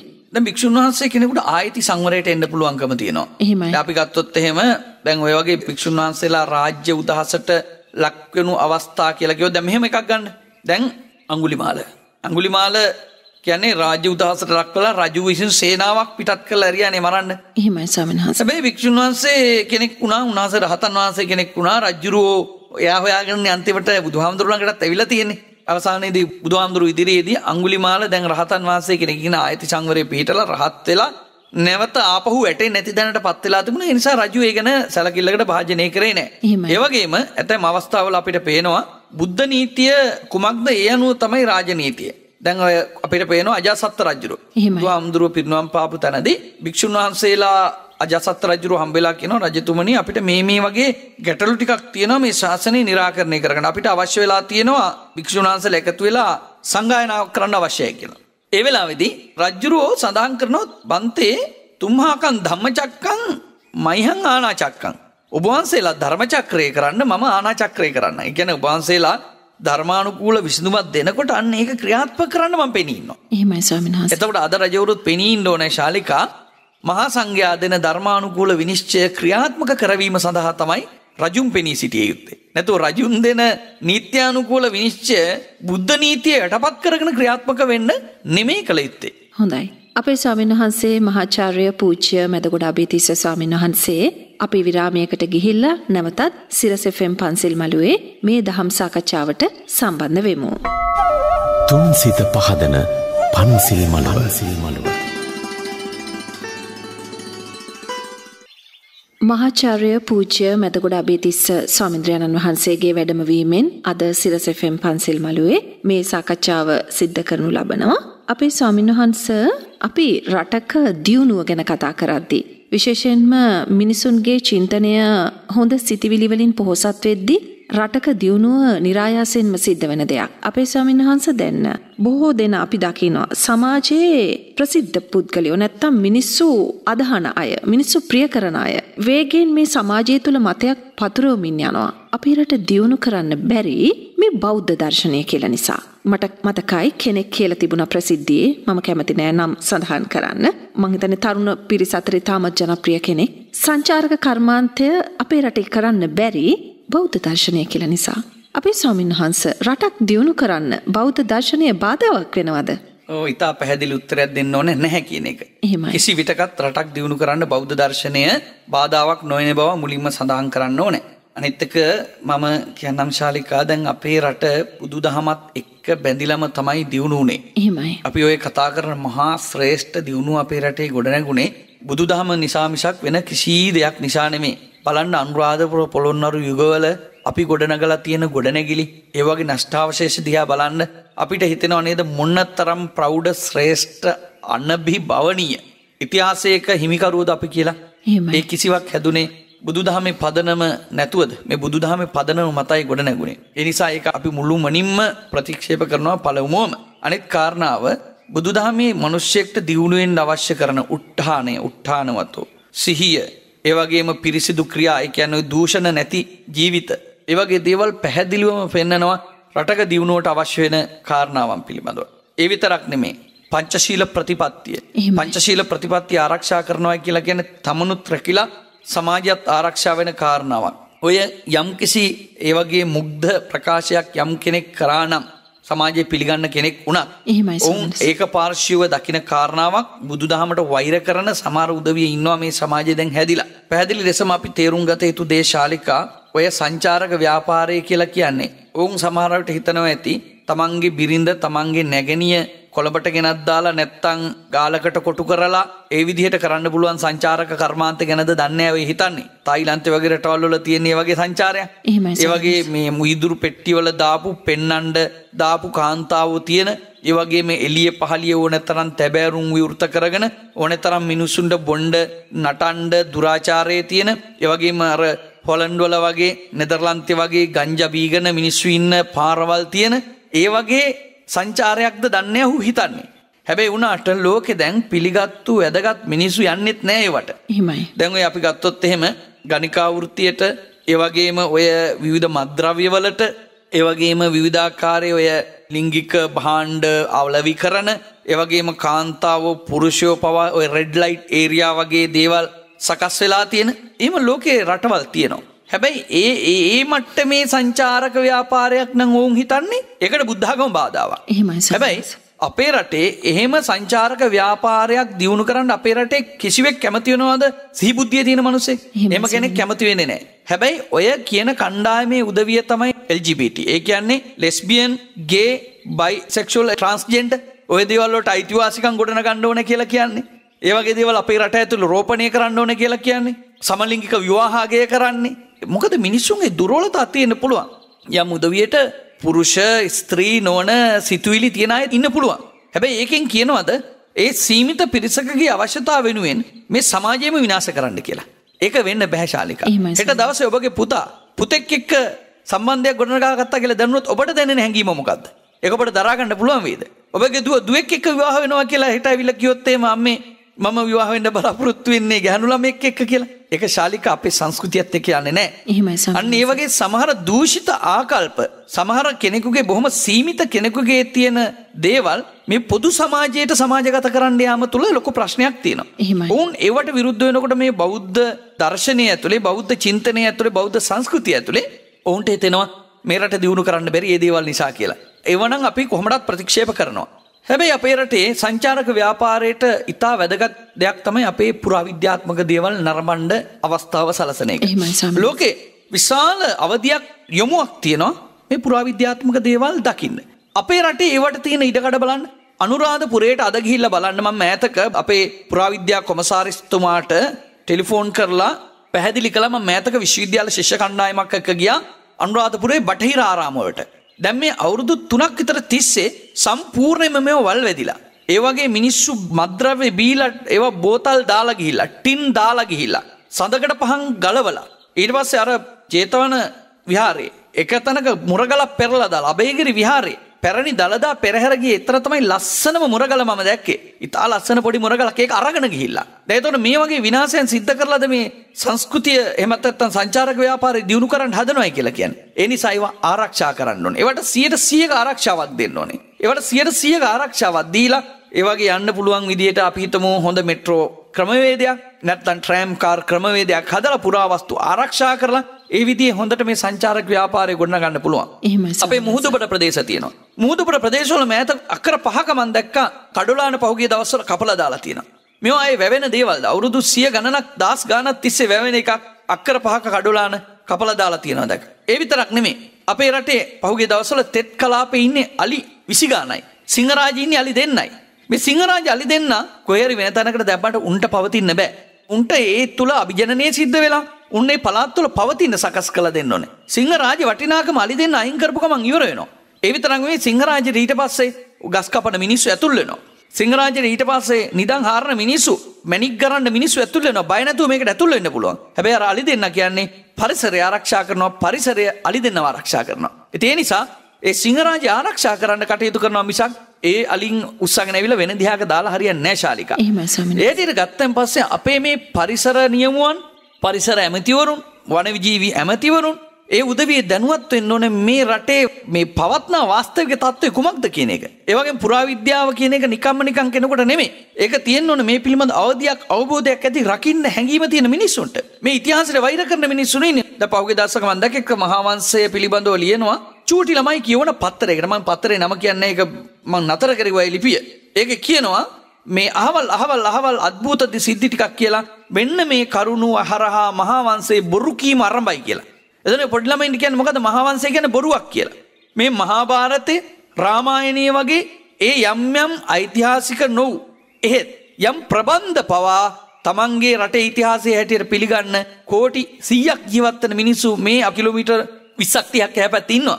හැබැයි පුරාවිද්‍යාත්මකව, ඓතිහාසිකව, සාහිත්‍යාත්මකව තහවුරු වෙන මහා වංශය. මේ අවුරුදු 10 ගානක ඉතිහාසයක්, ඒ තරම් ඉතිහාසයක් තියෙන රටේ මහා වංශය කියන්නේ බොරු ප්‍රබන්ධයක් හැටියට නම් කරන්න තරම් මේ රටේ මිනිස්සු සාහසික වෙලා තියෙනවා. ඒ නිසා ශාලිකා මේක තමයි මෙතන තියෙන අරුබුදේ. ඔවුන්ට ඕනකම තියෙන්නේ මේ බටහිර විසිකරපු කුණු වෙච්ච සංස්කෘතිය ඔවුන් දැන් හදාගන්න බැරුව දඟලන සංස්කෘතිය මේක නල්ලා දාලා මේක එක එක බේබද්දන්ගේ එක එක ගණිකා වෘත්තිකයන්ගේ එහෙමත් නැත්නම් කැබරේ නටන එහෙමත් නැත්නම් අර ඔය කැසිනෝ ගහන එහෙම තැනක් බවට මේ රටපත් කරන්න ඕන නම් ඒ සංස්කෘතිය ඇති කරනවා නම් අපි ඒක දියුණුවක් හැටියට සලකන්නේ. ඒක අපි සලකන්නේ පරිහානියක් හැටියටයි. ඒ නිසා රට දියුණු කරනවා කියලා කියන්නේ සංස්කෘතියට ගරු කරමින්, සભ્યත්වයට ගරු කරමින්, ඒ වගේම අපේ තියෙන වටිනාකම් ආරක්ෂා කරගනිමින් වෙන දියුණුවක් විතරයි. ඒ නිසා ඒ ඔවුන් කියන දියුණුව අපිට කොහොමඩත්ම ඕනේ නැහැ. අදට අපි මීමුරේ යනවා මිනිස්සු. මීමුරේ යන්නේ ඇයි? ඒක තාමත් ගමක් හැටියට තියෙන නිසායි. හෙට දවසේ මීමුරේ සංකර වුණාට පස්සේ අපිට ආයේ මීමුරේ යන්න ඉතුරු වෙන්නේ නැහැ. ඉතින් ඒ නිසා අපි ඔය ඔවුන් සලකන දියුණුව නෙමෙයි සලකන්නේ බොහොම ಗುಣධර්මත් ආරක්ෂා කරගෙන රටත් ආරක්ෂා කරගෙන අපේ පරිසරයත් රැකගෙන කරන නියම දියුණුවටයි ඒ දියුණුව ආරක්ෂා කරගන්න නම් බුදුදහම තරම් වටින දහමක් ඇත්තේ නැහැ. හොඳයි. අපි එහෙනම් ප්‍රධාන ප්‍රවෘත්ති ප්‍රකාශයට යමු වෙනවා. පුංචි දරුවන්ට වඩාත් වැදගත් වන කාරණයක් අපි කතා කරනවා මේ විරාමින් අනතුරුව. විශේෂයෙන්ම තාරුණ්‍යයේ පසුවන දරුවෝ අවධානයෙන් හිතට ගත යුතු කාරණයක්. දෙමව්පියන්ටත් ඉතාම වැදගත්. එම නිසා ප්‍රධාන ප්‍රවෘත්ති ප්‍රකාශයෙන් පසු අපි නැවතත් මුණ ගැහෙමු. මහාචාර්ය පූජ්‍ය මැදගොඩ අබේතිස්ස ස්වාමින් වහන්සේ සිරස FM පන්සිල් මළුවට අද වැඩම කළේ. තුන් සිත පහදන පන්සිල් මළුව. මහාචාර්ය පූජ්‍ය මැදගොඩ අබේතිස්ස අපේ ස්වාමීන් වහන්සේගෙන් දැන් අපි පැහැදිලි කරගනිමු මේ කාරණයක්. අපේ ස්වාමීන් වහන්සේ අපි දකිනවා මේ ෆන් එක කියන වචනය. මේක කොයි විදිහට අපිට විග්‍රහ කරගන්න පුළුවන්ද කියලා දන්නේ නැහැ. මොකද ඔබ වහන්සේ සමහරක් වචන අපූර්ව විදිහට විග්‍රහ කරනවා. කොහොම නමුත් තාරුණ්‍යයට පුංචි දරුවන්ට කියනවා අපි පොඩි ෆන් එකක් ගනිමු කියලා. මේ ෆන් එක ගන්න කතා කරද්දී ඒ ගන්න ෆන් එක ඇතුලේ පන්සිල් පද 5ම ඛණ්ඩනය වෙන්නත් පුළුවන්. හැබැයි ඒකේ තියෙන භයානකකම භයානක අර්ථය කිසිම කෙනෙකුට පෙනෙන්නේ නැහැ. අපේ ස්වාමීන් වහන්සේ මේ ඉරිදා උදෑසන පුංචි දරුවන්ටත් ඉතාමත් වැදගත් වේවි. ඇත්තටම දරුවෙක්ගේ ජීවිතයට තිබු සැබෑ සතුට මොකක්ද කියන කාරණේ අපේ ස්වාමීන් වහන්සේ. බුදුදහමත් එක්ක ගත්තාම සන්තුට්ටි පරමං ධනං කියලා කියනවනේ. සතුට පරම ධනෙ කොට සලකන දහමක් බුදුදහම. ඒ නිසා සතුට කියන කාරණාව බුදුදහම කිසි ලෙසකත් මගහරින තල්ලු කරලා දාන එකක් නෙමෙයි. එහෙමයි. නිබ්බාණං පරමං සුඛං. ඒ සතුට මත උපේන එකක් තමයි සුවය කියන එක. සතුටේ ප්‍රතිඵලය තමයි සුවය කියන්නේ. එහෙමයි ස්වාමීන් වහන්සේ. එතකොට බුදුදහම පෙන්නනවා නිවන පරම සුවයයි. එතකොට නිර්වාණ සුවය දක්වා අපි යන අය. ඒ නිසා සුවය ප්‍රතික්ෂේප කරන සතුට ප්‍රතික්ෂේප කරන දහමක් නෙමෙයි බුදුදහම. එහෙමයි ස්වාමීන් වහන්සේ. හැබැයි අද ඔය ෆන් කියන වචනේ අපි දැකලා තියෙනවා ගොඩාක් වෙලාවට මේ ගුවන් විදුලි නාලිකා රූපවාහිනී නාලිකාවල සමහර විනෝද වැඩසටහන් වලට පාවිච්චි කරන එක. ඒක එක පැත්තක්. එහෙමයි ස්වාමීන් වහන්සේ. ඊළඟට සමහර ලාවට සමහර ඔය ෆන් එකක් ගන්නවයි කියලා සමහර උදවිය කියන්නේ දුරාචාරවලට විශේෂයෙන් පන්සිල් කඩනවට. දැන් අපි ගත්තොත් එහෙම සමහර උදවිය යනවා බිලී පිත්ත අරගෙන මාළු බාන්න. ඔබ දැකලා ඇතිද මේ ලස්සනට හදලා තියෙන ජලාශයනේ මාළු බානවා සමහර උදවිය ඇවිල්ලා හැන්දෑවට මොකටද මේ ෆන් එකට. එහෙමයි ස්වාමීන් වහන්සේ. ෆන් එකට. හැබැයි මතක තියාගන්න ඔය හැම ගමකම ඔය ජලාශ තියෙන හැම ගමකම ඔය මං දැක්ක මෑත කාලේ නාගරික සංවර්ධන අධිකාරියෙන් එහෙම ගොඩනගපු ජලාශ තියෙනවා. ඒ ජලාශ අයිනට ඇවිල්ලා දැන් කොහේ හරි අය බිලීපිටි තියාගෙන මාළු බානවා. මං අහන්න කැමති මේ ගම්වල ඉන්න තරුණයෝ නෙමෙයිද කියලා. ඒගොල්ලන්ගේ තරුණකම හීන වෙලාද කියලා. මොකද හේතුව හරි විදිහට නම් උන් ඒකට විරුද්ධ වෙන්න ඕනේ. උන් ඒ තැන් වලට යන්න ඕනේ. මේ අපේ ගමේ පරණ සීයලා ගොවිතැන් කරපු වෙල්වල දැන් මේ වැව් හදලා තියෙනවා. ඒ වැව් තියෙන්නේ ගමේ පරිසරයේ ලස්සනට සුන්දරව ඉන්න වගේම ඒකේ ඉන්න කුඩා මාළුවට පවා නිදහසේ ජීවත් වෙන්නේ. එහෙමයි. හැබැයි ඒක නැති කරලා දැන් ඒ තැන්වල මාළු බාන්න අරන්. ඊළඟට දෙවෙනි කාරණාව ගත්තොත් සමහර අය මේ පොඩි දේවල් හොරකම් කරනවා ෆන් එකට. දැන් දැකලා ඇති සෙරෙප්පු හැම මාරු කරලා අනුන්ගේව දාගෙන යනවා. හොඳ ඒවා. දැන් පන්සල් වලට සමහර අය යනකොට සෙරෙප්පු දාගෙන යන්නේ එහෙම නැත්නම් සෙරෙප්පු දෙකත් මල්ලේ දාගෙන තමයි යන්න වෙලා තියෙන්නේ. මොකද මේ බෞද්ධයෝ. හැබැයි මොකද මේ විනෝදෙට හොරකම් කරනවා. සමහරුන්ට හොරකම් කරන්න නැතුව බෑ. එහෙම දෙයක් තියෙනවා. මම ඒක දවසක් එක සිද්ධියක් දැක්ක හරි කනගාටුදායක සිද්ධියක්. එක්තරා තරුණේ ගමනක් ගිහිල්ලා කොහෙද මේ රාත්‍රියක් නතර වෙලා ඉඳලා තියෙනවා තැනක කාමරයක. එහෙමයි ස්වාමීන් වහන්සේ. නතර වෙලා ඉන්න තැන තවත් තරුණෙක් ඇවිල්ලා වෙන කාමරයක නතරලා ඉන්න. උන් දෙන්නම ඇවිල්ලා තියෙන්නේ මෝටර් සයිකලයක. ඔය සේල්ස් කරන මොනවා හරි එකකට සම්බන්ධ තරුණයෝ. මේකට ආපු එක්කෙනෙක් මේකේ මේ ඉස්සරහා තියෙන අර මෝටර් සයිකලේ තියෙන නම්බර තහඩු දෙක එහෙමයි ගලවලා ෆන් එකට මාරු කරලා. එහෙමයි. දැන් හිතන්න බලන්න මේ මුණ දෙන ප්‍රශ්නේ. එයට ගනිද්දි තමන් අනුන්ව අමාරුවේ දාන ෆන් කරන අය ඉන්නවා. එහෙමයි ස්වාමීන් ඒ විතරක් නෙමෙයි සමහර දේවල් දැන් ඔය අපි අහලා තියෙනවා ඉහළ පෙළේ කාම මිත්‍යාචාරය යෙදෙන එහෙමත් නැත්නම් වෙනත් විදිහකින් කියනවා නම් අර පන්සිල් වල තියෙන තෙවෙනි සිල්පදේ කඩන්න පවා සමහර උදවිය ඔය යතුරු මාරු කරන වැඩසටහන් ඒ නොඑක් දේවල් සිද්ධ කරන බව. එහෙමයි ස්වාමීන් වහන්සේ. ඒ විතරක් නෙමෙයි වැඩි හරියක්ම කරන්නේ ෆන් එකට බොරු කියන එක. මිනිස්සු අනිත් අය මුලා කරන එක, අනිත් අය රැවටීමට පත් කරන එක. එහෙමයි. ඒ වගේ. ඒ වගේම ටීසින් කියලා කියන්නේ නිකන් හිත රිදෙන ආකාරයේ විහිළු. ඒ වගේ දේවල්. අනිත් එක තමයි වැඩි මේක බොන එක.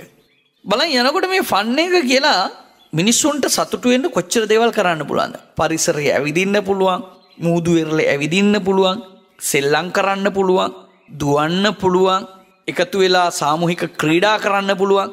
හැබැයි මේ වගේ දේවල් වෙනුවට අර තමන්ව තමාගේ ආධ්‍යාත්මයත් පිරිහෙන, ගුණධර්මත් පිරිහෙන පව් කරන දේවල් වලහා තමයි ඔවුන් ඒවා යොදාගෙන තියෙන්නේ. ඒ නිසා බුදුහාමුදුරුවෝ මේකට ලස්සන නිර්වචනයක් දෙනවා. එහෙමයි. නාහං සුඛස්ස භායාමි යන්තං සුඛං අඤ්ඤත්‍රේහි කාමේහි අඤ්ඤත්‍රේහි අකුසලේහි. මම සැපේට බය නැහැ. කියන ෆන් එකට බය නැහැ බුදුහාමුදුරුවෝ. බය මොකේටද දන්නවද? එපා කියන්නේ මොකක්ද? අකුසලයන් කාමයන් වැඩි දියුණු කරන දේවල්. ඒ නිසා යම් කිසි කෙනෙක්ගේ සංසාරෙ දික් වෙනවා නම්, සංසාරේ දුකටපත් වෙනවා නම් අන්න ඒ දේවල් ෆන් කියලා හිතන්න එපා. ඒවා తాවකාලිකව සුව දෙන, දීර්ඝ කාලීනව දුක දෙන දේවල්. මදුවා මඤ්ඤති බාලෝ යාව පාපං පච්චති. මදු මිහිරි කොට දකින්නවලු නුවණ නැති උදවිය ෆන් කොට දකින්නවා නුවණ නැති උදවිය මොනවද? ඔය වගේ බාල වැඩ. අකුසලයට බර දේවල්. හැබැයි යදාච පච්චති පාපං මේ ෆන් එක ඇතුලේ ලබන ඔය ෆන් කියන වචනේ ඇතුලේ ලබන යමෙක් ලබනවද ඒ පවක් හිමි කර ගන්නවද? ඒ පව මෝරනකොට අත බාලෝ දුක්ඛං නිගච්ඡති. බාලයා දුකටපත් වෙනවා. ඒ නිසා තේරුම් ගන්න ඕනේ මේ ශාලිකා අහපු වචනේ නිසා මම මේ වචනේ කීපවතාවක් පාවිච්චි කළේ. ඒ වචනය හොඳයි. හැබැයි ඒ වචනයෙන් තියෙන්න ඕන අකුසල් වැඩි දියුණු නොකරන, සංසාරි දික් නොකරන යමක් වේද ඒ සතුට බුදුදහම පිළිගන්නවා. ඒ නිසා බුදුදහම ලස්සන, සුන්දර, විනෝදාත්මක දේවල් කිසිවිටකත් ප්‍රතික්ෂේප කරන්නේ. හැබැයි ඒ වගේ කාට හරි අත්අභ්‍යාදාවය තමන්ට හානි වෙනවා නම්, පරබ්භ්‍යාබාධායපි අනුන්ට හානි වෙනවා නම් ඒ දේ මොනතරම් ප්‍රීතිජනක වුණත් ඒක කරන්න එපා. මොකද ඒකෙන් පස්සේ දුක් වෙන්න වෙනවා. නැතං කම්මං කතං සාදු යං කତ୍වා අනුතප්පති. කරලා දුක් වෙන්න වෙනවා නම් ඒ දේවල් කරන්න එපා. කොච්චර ප්‍රීතිය ඇති කරත්. හැබැයි සමහර වෙලාවට తాවකාලිකව තමන්ට ප්‍රීතියක් ඇති නොවන දෙයක් වෙන්න පුළුවන්. මත්තා සුඛ පරිච්ඡාගා පස්සේචේ විපුලං සුඛං. සුළු සැපයන් අතාරින්න. හැබැයි ඒ හරහා ලොකු සැපයක් ලබා ගන්න පුළුවන් නම්. ඒ නිසා බුදුදහම සැපේ ප්‍රතික්ෂේප කරන්නේ නැහැ. බුදුහාමුදුරුවෝ ප්‍රතික්ෂේප කරන්නේ අකුසලයයි. දශාලික අපි දැකලා තියෙන සමහර තරුණ තරුණියෝ ඉන්නවා. ඊයයි විනෝදයට මොකද කරන්නේ? තැන් තැන් වල දාලා තියෙන පොලිතින් එකතු කරනවා. පරිසරය පිරිසිදු කරනවා. සමහර තරුණ තරුණියෝ ඉන්නවා තමන් එකතු වෙලා ගිහිල්ලා වැඩිහිටි නිවාසවල වැඩිහිටියන්ව නාවලා නියපොතු කපලා ඒගොල්ලන්ට හොඳ විනෝදාස්වාදයේ ලැබෙන දේවල් කරනවා.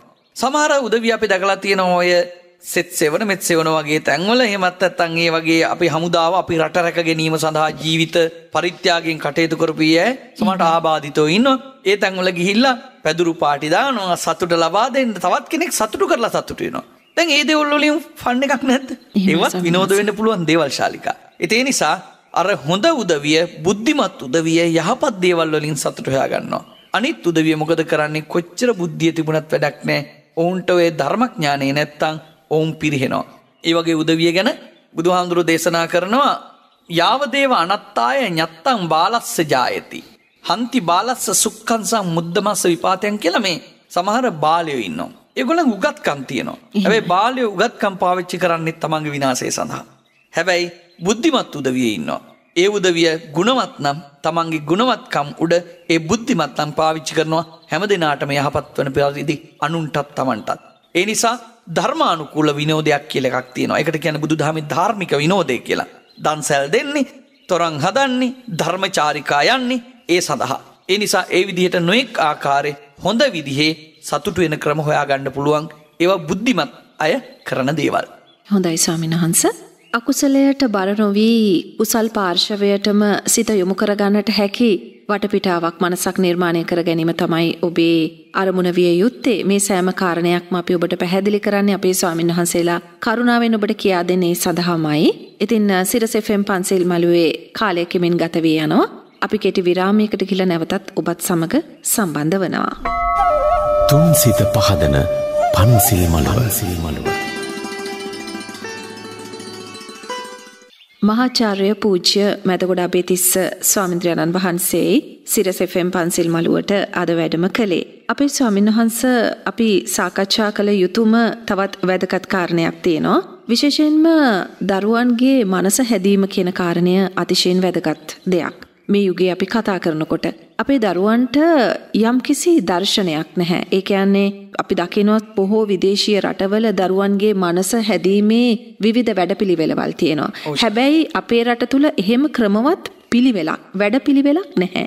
බොහෝ විට සම්පත් ඒකරාශී වෙලා තියෙන මේ කොළඹටම පමණක් යම් දේවල් සුළුවෙන් සීමා වෙනවා. නමුත් කොළඹින් බැහැර බොහෝ දරුවන්ට මේ දේවල් ලැබෙන්නේ නැහැ. අපි හිතුවොත් සතිමත් සිතක් හදන කාරණය පවා දරුවෙක්ට සතිය සිහිය පුරුදු කිරීමේ කාරණේ වුණත් අපේ ස්වාමීන් වහන්සේ ඒවා එක්තරා කොටසකට පමණක් ලැබෙන දෙයක්. අපේ ස්වාමීන් වහන්සේ කොහොමද මේ කාරණය අපි විශේෂයෙන් සලකලා අපි සාකච්ඡා කරන්නේ? දරුවන්ගේ මේ සතිපත් බව, දරුවන්ගේ අධ්‍යාපනය විශේෂයෙන්ම දැන් අගෝස්තු මාසයේ ශිෂ්‍යත්ව විභාගයේ උදෙසා දරුවෝ බොහෝ සෙයින් කැප වෙලා මහන්සි වෙනවා. දෙමාපියනුත් ඒ සමානව. අපිට කුමක්ද ස්වාමීන් වහන්සේ සම්බන්ධ මේ මොහොතේ සාකච්ඡා කළ හැක්කේ? ශාලිකා, ඇත්ත වශයෙන්ම ගත්තොත් මේ රටේ ඉන්න අපි හරීම අවාසනාවන්තයි කියලා මට හිතෙනවා මේ අපේ රටේ අධ්‍යාපන ක්‍රමේ දිහා දැක්කම. එහෙමයි. මේ රටේ මේ අවාසනාවන්ත තත්ත්වයට පත් වෙලා තියෙන්නේ. මේ දේශපාලඥයෝ පස්සේ ගිහිල්ලා මේ දේශපාලඥයෝ ගැන උදේහවා කටබලියගෙන රූපවාහිනිය දිහා බලාගෙන ඔවුන් වෙනුවෙන් දේශපාලනික වෙච්ච මනස් ඇති මිනිස්සු ටිකක් ඉන්න. ඒ වගේම රටට ආදරේ නැති නිලධාරීන් ඉන්න. ඒ වගේම රටේ තියෙන මුදල් කොල්ල කාගෙන තමන්ගේ එදිනදා අවශ්‍යතා ඉටු කරගන්න යාන වාහන වෙනුවෙන් කටයුතු කරන. ඒ වගේ මෙහෙම යම්කිසි පන්තියකගේ අපරාධය නිසා මුළු රටක් දුක් විඳිනවාද? එහෙමයි ස්වාමීන් වහන්සේ. ඇත්තම ගන්නව නම් ශාලිකා, මේ රටේ මිනිස්සුන්ගේ වැඩිහිටිය දුප්පත් කියලා කිව්වට කමක් නැහැ. ළමයි දුප්පත් කියලා කියන්න අයිතියක් නැහැ නේ අපිට. මොකද මේ රටේ උපදින හැම ළමයෙකුටම ඒ ළමයින්ට අවශ්‍ය ළමා අවශ්‍යතා සම්පූර්ණ විය යුතුයි. එහෙමයි ස්වාමීන් මේක මහා ලොකු රටක් නෙමෙයි, මේක මහා පොඩි රටක්. මේ රට බොහොම ටික දවසකින් දියුණු කරන්න පුළුවන්. මේ රටේ අවශ්‍ය වෙන්නේ අධ්‍යාපනය සකස් කිරීම තමයි මූලිකව. එතනදී රටේ මොනම අස්සක මුල්ලක පාසලක් තිබුණා. ඒ හැම පාසලටම කොළඹ නුවර නැත්තම් මාතර ප්‍රධාන පෙළේ පාසල්වල තියෙන පහසුකම් ලැබිය යුතුයි. එහෙම ලැබෙන්නේ නැත්තම් ඒ ළමයාගේ අනාගතයට වග කියන්නේ කවුද? ඒ ළමයාට ඒ පහසුකම් දෙන්නේ නැහැ. විද්‍යාගාර පහසුකම් දෙන්නේ නැහැ, පරිගණක පහසුකම් දෙන්නේ නැහැ, ඉංග්‍රීසි ගුරුවරු නැහැ, ගණිත ගුරුවරු නැහැ. දැන් පෞගේ කාලේ එක පාසලක් තියෙනවා, මේක තියෙන්නේ නැගෙනහිර පළාතේ. මම ඒ පාසලට ඉංග්‍රීසි ගණිත පරිගණක කියන ගුරුවරු 3 දෙනාට අවුරුද්දක් මම පඩි ගෙවුවා. මගේ පෞද්ගලික පඩියෙන් මම ඒක ගෙවුවේ විශ්වවිද්‍යාලයෙන් මට ලැබෙන මුදලින්. මොකක්ද මේ ප්‍රශ්නේ? ඔවුන්ට පාසල් වලට ගුරුවරු යවන්නේ නැහැ. ගියත් ඒවට යවන්නේ තේරිච්ච බේරිච්ච වැඩකට නැති උදවිය. එහෙමයි. ඊළඟට හොඳ විදුහල්පති කෙනෙක් යවන්නේ නැහැ. ඒ පාසල දිනු කරන්න අවශ්‍ය පහසුකම් යොදන්නේ නැහැ. අපි අම්මලාට බයිනවා ශිෂ්‍යත්ව විභාගයට දඟලනවා කියලා. ශිෂ්‍යත්ව විභාගයට අම්මලා දඟලන්නේ වෙන විදියකින් කරගන්න බැරි නිසා අඩු ගන්න ශිෂ්‍යත්වයට පාස් කළ රටේ තියෙන ඔය පිළිගත්තු පාසලකට යවන්න. ඒ පිළිගත්තු පාසලට යවන්න බැරි වුණොත් එimhe දරුවාගේ අනාගතය අඳුරුයි කියලා ළමයි හොඳටම දන්නවා. කොළඹ අවට තියෙන පාසල ගන්න. එහෙමයි. කොළඹ අවට ප්‍රධාන නගරවල තියෙන ඔය අත්තලොස්සක් මේ ඇඟිලි පහට ගණන් කරන්න පුළුවන් පාසල් ටික ඇරුණුකොට අනිත් සියලුම පාසල් වලට දරුවෙක් දෙමව්පියෝ යවන්න ලෑස්තිත් නැහැ, යවන්න කැමතිත් නැහැ. ගියාට අඩු ගන්න අපේ ළමයා අහවල් ඉස්කෝලේට යන්න කියලා කියන්නත් ඒ දෙමව්පියෝ ලැජ්ජයි. එහෙමයි ස්වාමීන් වහන්සේ. එතකොට මේක අධ්‍යාපන බලධාරීන් විසින් සකස් කළ යුතුයි නේද? අදටත් සමහර පාසල් වහන්න වැඩ කරනවා මිසක් පාසල් අරින්න නෙමෙයි වැඩ කරන්නේ. ඉතින් ඒ නිසා මේ තත්ත්වය වෙනස් විය යුතුයි. අධ්‍යාපන දර්ශනයක් තියෙන ඕන රටකට. මොකද හේතුව එක මොඩල් එකක ළමෙක් හදන්න ඕනේ. දැන් චීනය ගත්තොත් චීන මොඩල් එකට ළමෙක් හදනවා. ඉන්දියාව ගත්තොත් ඉන්දියානු මොඩල් එකට ළමෙක් හදනවා. ජපානය ගත්තොත් ජපාන් මොඩල් එකට ළමෙක් හදනවා. ලංකාවේ ළමයා හදන්නේ මොන මොඩල් එකකටද ශාලිකා? ඒ මොඩල් එකක් තියනවාද? දැන් අපි ගත්තොත් පෞද්ගලික පාසල් තියෙනවා. රජයේ පාසල් තියෙනවා. අර්ධ පෞද්ගලික පාසල්, අර්ධ රජයේ පාසල් තියෙනවා. එහෙමයි. හැබැයි මේ මොකින් ගත්තත් අවසාන වශයෙන් මේ නිෂ්පාදනය වෙන දරුවා මේ මොන පාසලෙන් එළියට ආවත් ඒ දරුවා මේ රටේ සංස්කෘතිය අඳුනාගත්තු, ඉතිහාසය අඳුනාගත්තු, ආගම දහම තේරුම් ගත්තු, මව් දෙමව්පියන්ට ගරු කරන, ඒ වගේම රටේ අනාගතයට ශක්තිමත් අනාගතයක් කරා රටට ආදරය ඇතුව කටයුතු කරන එහෙම කෙනෙක් වෙන්න බෑ. එහෙමයි ස්වාමීන් වහන්සේ. දැන් එහෙම නෙමෙයි. මේ එක එක විෂය ධාරාවල් එක එක ක්‍රමවේදයට මේ හදන ළමයි එක එක ආකල්ප වලින් යුක්තයි. එහෙමයි ස්වාමීන් වහන්සේ. හැබැයි මේක තියෙනවා මෙහෙම දෙයක්. සමහර ළමයින්ට ඉංග්‍රීසි අධ්‍යාපනය වැඩිපුර ලැබෙනවා. අනිත් ළමයින්ට ඉංග්‍රීසිත් නැහැ, සමහරට සිංහලත් නැහැ හරියට. ඒතර ඉංග්‍රීසි වගේ අධ්‍යාපනය හොඳට ලැබිලා ඉතිහාසය, සංස්කෘතිය, ආගම අපේ එකම් වලට ගරු කරන්නේ නැති කෙනෙක් හිටියොත් මොකද වෙන්නේ? ඔහුට සිංහලත් පුළුවන්, ඉංග්‍රීසිත් පුළුවන්, සමහරට තවත් භාෂා පුළුවන්. ඔවුන් රටේ ඉහළ තැනකට යනවා. ගියාට පස්සේ මොකද වෙන්නේ? ඔවුන් තමයි මේ රටේ තීරණය කරන පිරිස වෙන්නේ, තීරක පිරිස වෙන්නේ.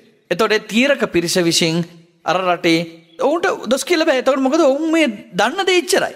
අනිත් එක ස්වාමීන් වහන්සේ අපි දකිනවා මේ පිරිස අතර මේ අලුත් පරපුරේ අපි දකිනවා.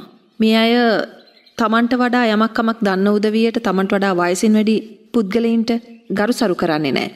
ඒගොල්ලෝ තුල එහෙම අන්න ඒ වගේ මහා සමාජයට අහිතකර චර්යාවන් අපි දකිනවා. දෙමව්පියන්ට සැලකීමක් දකින්නට නැහැ. තව කෙනෙකුට ගරුත්වෙන් කතා කරනවා අපිට පේන්නේ නැහැ. අපි සම්නසන්න එහෙම තත්ත්වයක් අපි දකිනවා. ಗುಣධර්ම මත පදනම් වෙන්න ඕනේ හැම දෙයක්ම. එහෙමයි. දැන් මිනිස්සෙක් නම් ඒ මිනිස්සයා තුළ ಗುಣධර්ම තියෙන්න ඕනේ. ඒ ಗುಣධර්ම නැතුව මොනතරම් උගත්කමක් ලැබුවත් හරියට නිකන් ඒක අර කිරිකලයට වැටිච්ච ගොම බින්දුව වගේනේ. උගත්කම තියෙන්න පුළුවන්. හැබැයි ඔහුට ගුණවත්කම තියෙන්න ඕනේ. ඊය ගැන අර අපේ පැරණි කවියක තියෙන්නේ සහකට මැන සපුන් මෙන් කියලා. එහෙමයි ස්වාමීන් වහන්සේ. ගතු ගතුද දුදනෝ සහකට මැන සපුන් මෙන් පිරි රඹ නිරිදු මලදා පරණට බියම රුකුලෝ. ඒ කියන්නේ ගත් උගතුද දුදනෝ. මේ දුදනෝ පොත්පත් ඉගෙන ගත්තට වැඩක් නැහැ. ඇයි? සහකට මැන සපුන් මෙන් කණ්ඨමාණික්කේ තියෙන සර්පයෝ වගේ. සර්පයාට කණ්ඨමාණික්කේ තියෙනවා. කණ්ඨමාණික්කේ වටිනවා. හැබැයි මොකෙක් ළඟද තියෙන්නේ? සර්පෙක් ළඟයි තියෙන්නේ. ඒ වගේ උගත්කම තියෙනවා. කා ළඟද? දුර්ගුණ සහිත මිනිහෙක් ළඟ. ගුණවත් මිනිහෙක් නෙමෙයි. පිරි රඹ නිරිදු මලදා මේ කණ්ඨමාණික්කේ නිසා මෙයාට යන්න ලැබෙනවා රජ්ජුරුව ළඟට. ඇයි? මෙයා වටිනා මිනිහෙක්නේ. පරණට බියමරු කුලෝ රජ්ජුරුව නැමැති සඳුන් ගහ වට කරගන්න මුන් මොකද කරන්නේ? අනුන්ට පෙනේ පුප්ප ඉන්නවා. එහෙමයි. අපේ රටේ නිලධාරීනුත් ඔය වගේනේ. උගත්කම නිසා ඉහළට යන්න හම්බ වෙනවා, ක්වොලිෆිකේෂන් තියෙනවා. හැබැයි උනාට කරන්නේ මොකද්ද? රජු වට කරගෙන රටවැසියන්ට පෙනේ පුප්පන එක. ඉතින් ඒ නිසා අපි දැනගන්න ඕනේ උගත්කමට සමාන්තරව ගුණවත්කම් ඇති කරගන්න. ගුණවත්කම් නැති උගත්කම් විතර තියෙන මිනිස්සු මේ සමාජයට අහිත කරයි. ඒ වගේ මිනිස්සු නිසා තමයි අද අපේ වැඩි හරියක් මේ රටට හානි සිද්ධ වෙලා තියෙන්නේ. ඒ නිසා ඔය සමස්ත අධ්‍යාපන රටාවේම ඒවා රජයේ වේවා, පෞද්ගලික වේවා, අර්ධ පෞද්ගලික වේවා, ඒ හැම එකකටම තියෙන්න ඕනේ සිලබස් එක. එමෙතන හැම එකකටම තියෙන්න ඕනේ විෂය මාලාව. ඒ හැම එකකට තියෙන්න ඕනේ යම්කිසි රාමුවක්. ඒ රාමුව ඇතුලේ අධ්‍යාපනය ලබන්න. එතකොට කවුරු නිෂ්පාදනය කරත් නිෂ්පාදනය වෙන්නේ රට ජාතියට ආදරය ඇති, සංස්කෘතියට ගරු කරන, ඉතිහාසයට ගරු කරන දරුවෙක්. එහෙමයි ස්වාමීන් වහන්සේ.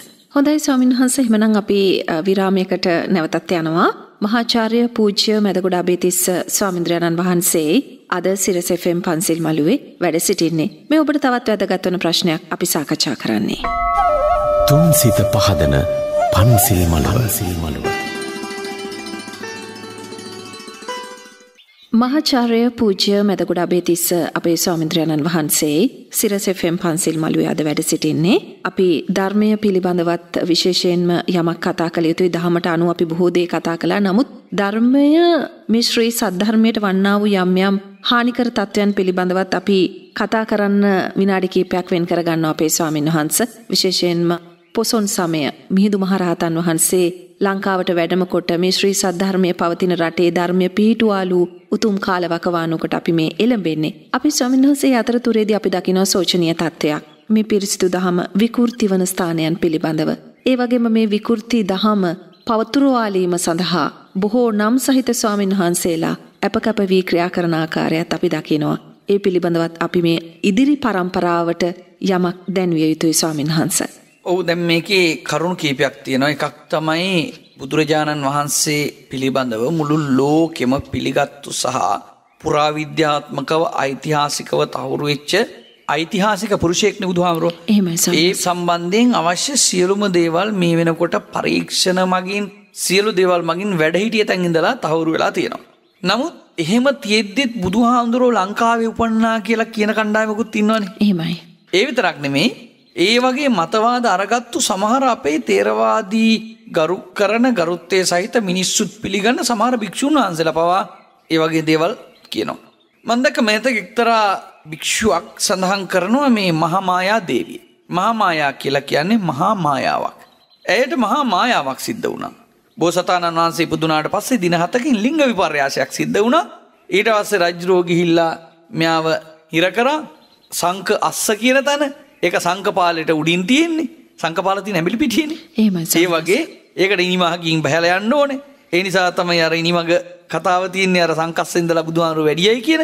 ওই වගේ නොයෙක් ආකාරයේ ප්‍රලාප කියලා අපේ බෞද්ධයන්ගේ ඔලු විකෘති කරන තත්වයකට යම් යම් උදවිය කටයුතු කරනවා. ඒ බෞද්ධ සංස්කෘතියේ බුදුහාමුදුරන්ගේ චරිතය වගේ පැති.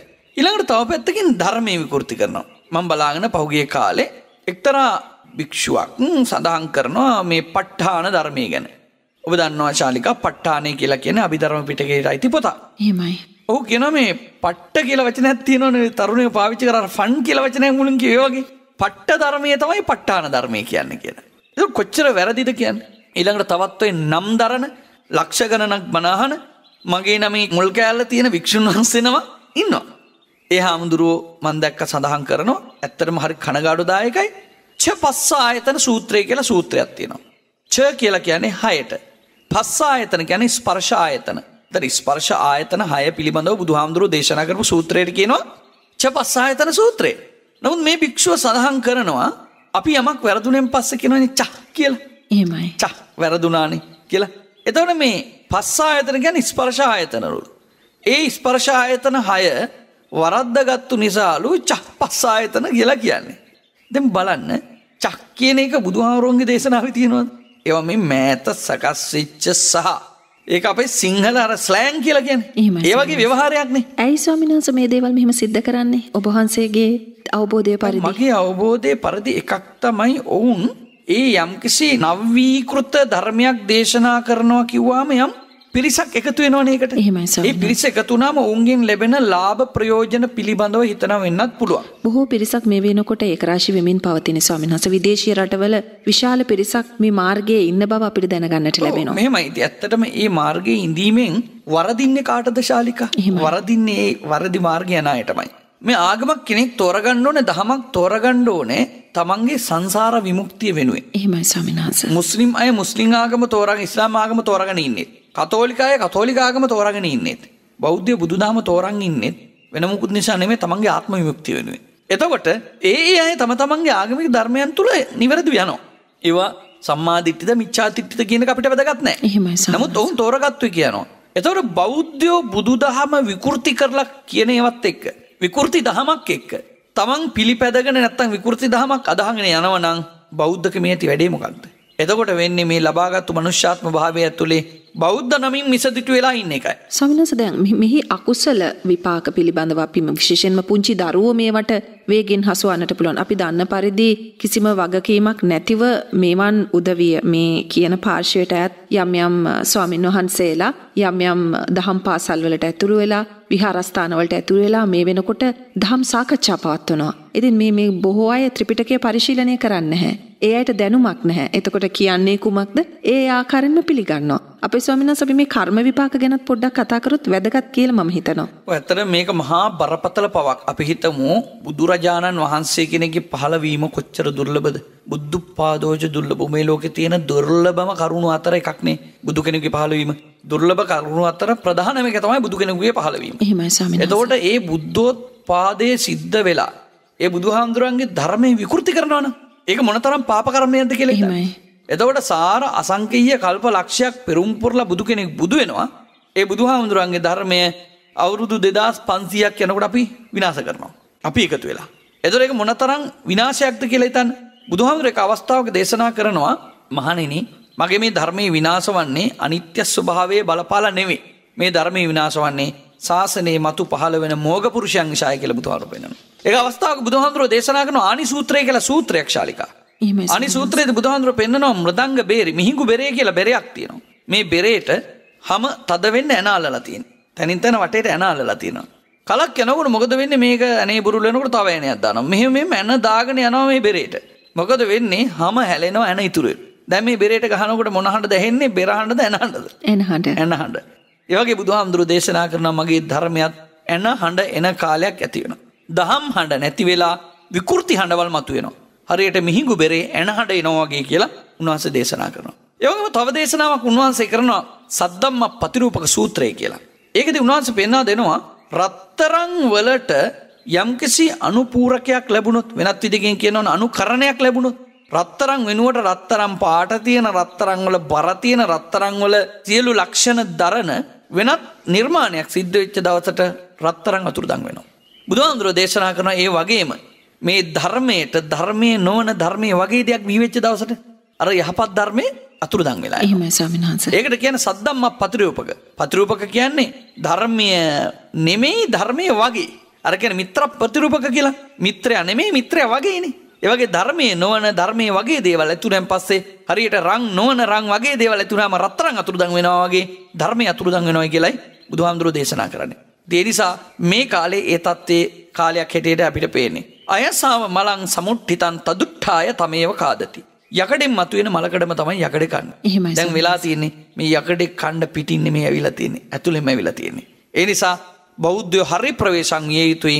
නියම විදියට බුදුහාමුදුරන්ගේ දේශනාව ඔබ අධ්‍යයනය කරන්න. සූත්‍ර පිටකයේ තියෙනවා අධ්‍යයනය කරන්න. ඒ සූත්‍ර පිටකයේ තව විස්තර අවශ්‍ය නම් අටුවාව බලලා අධ්‍යයනය කරන්න. ඒ නිසා කවුරුන් හෝ මේ විකෘති කරලා කියන දහම් අහලා තමන්ගේ ආධ්‍යාත්මය විනාශ කරගන්න එපා.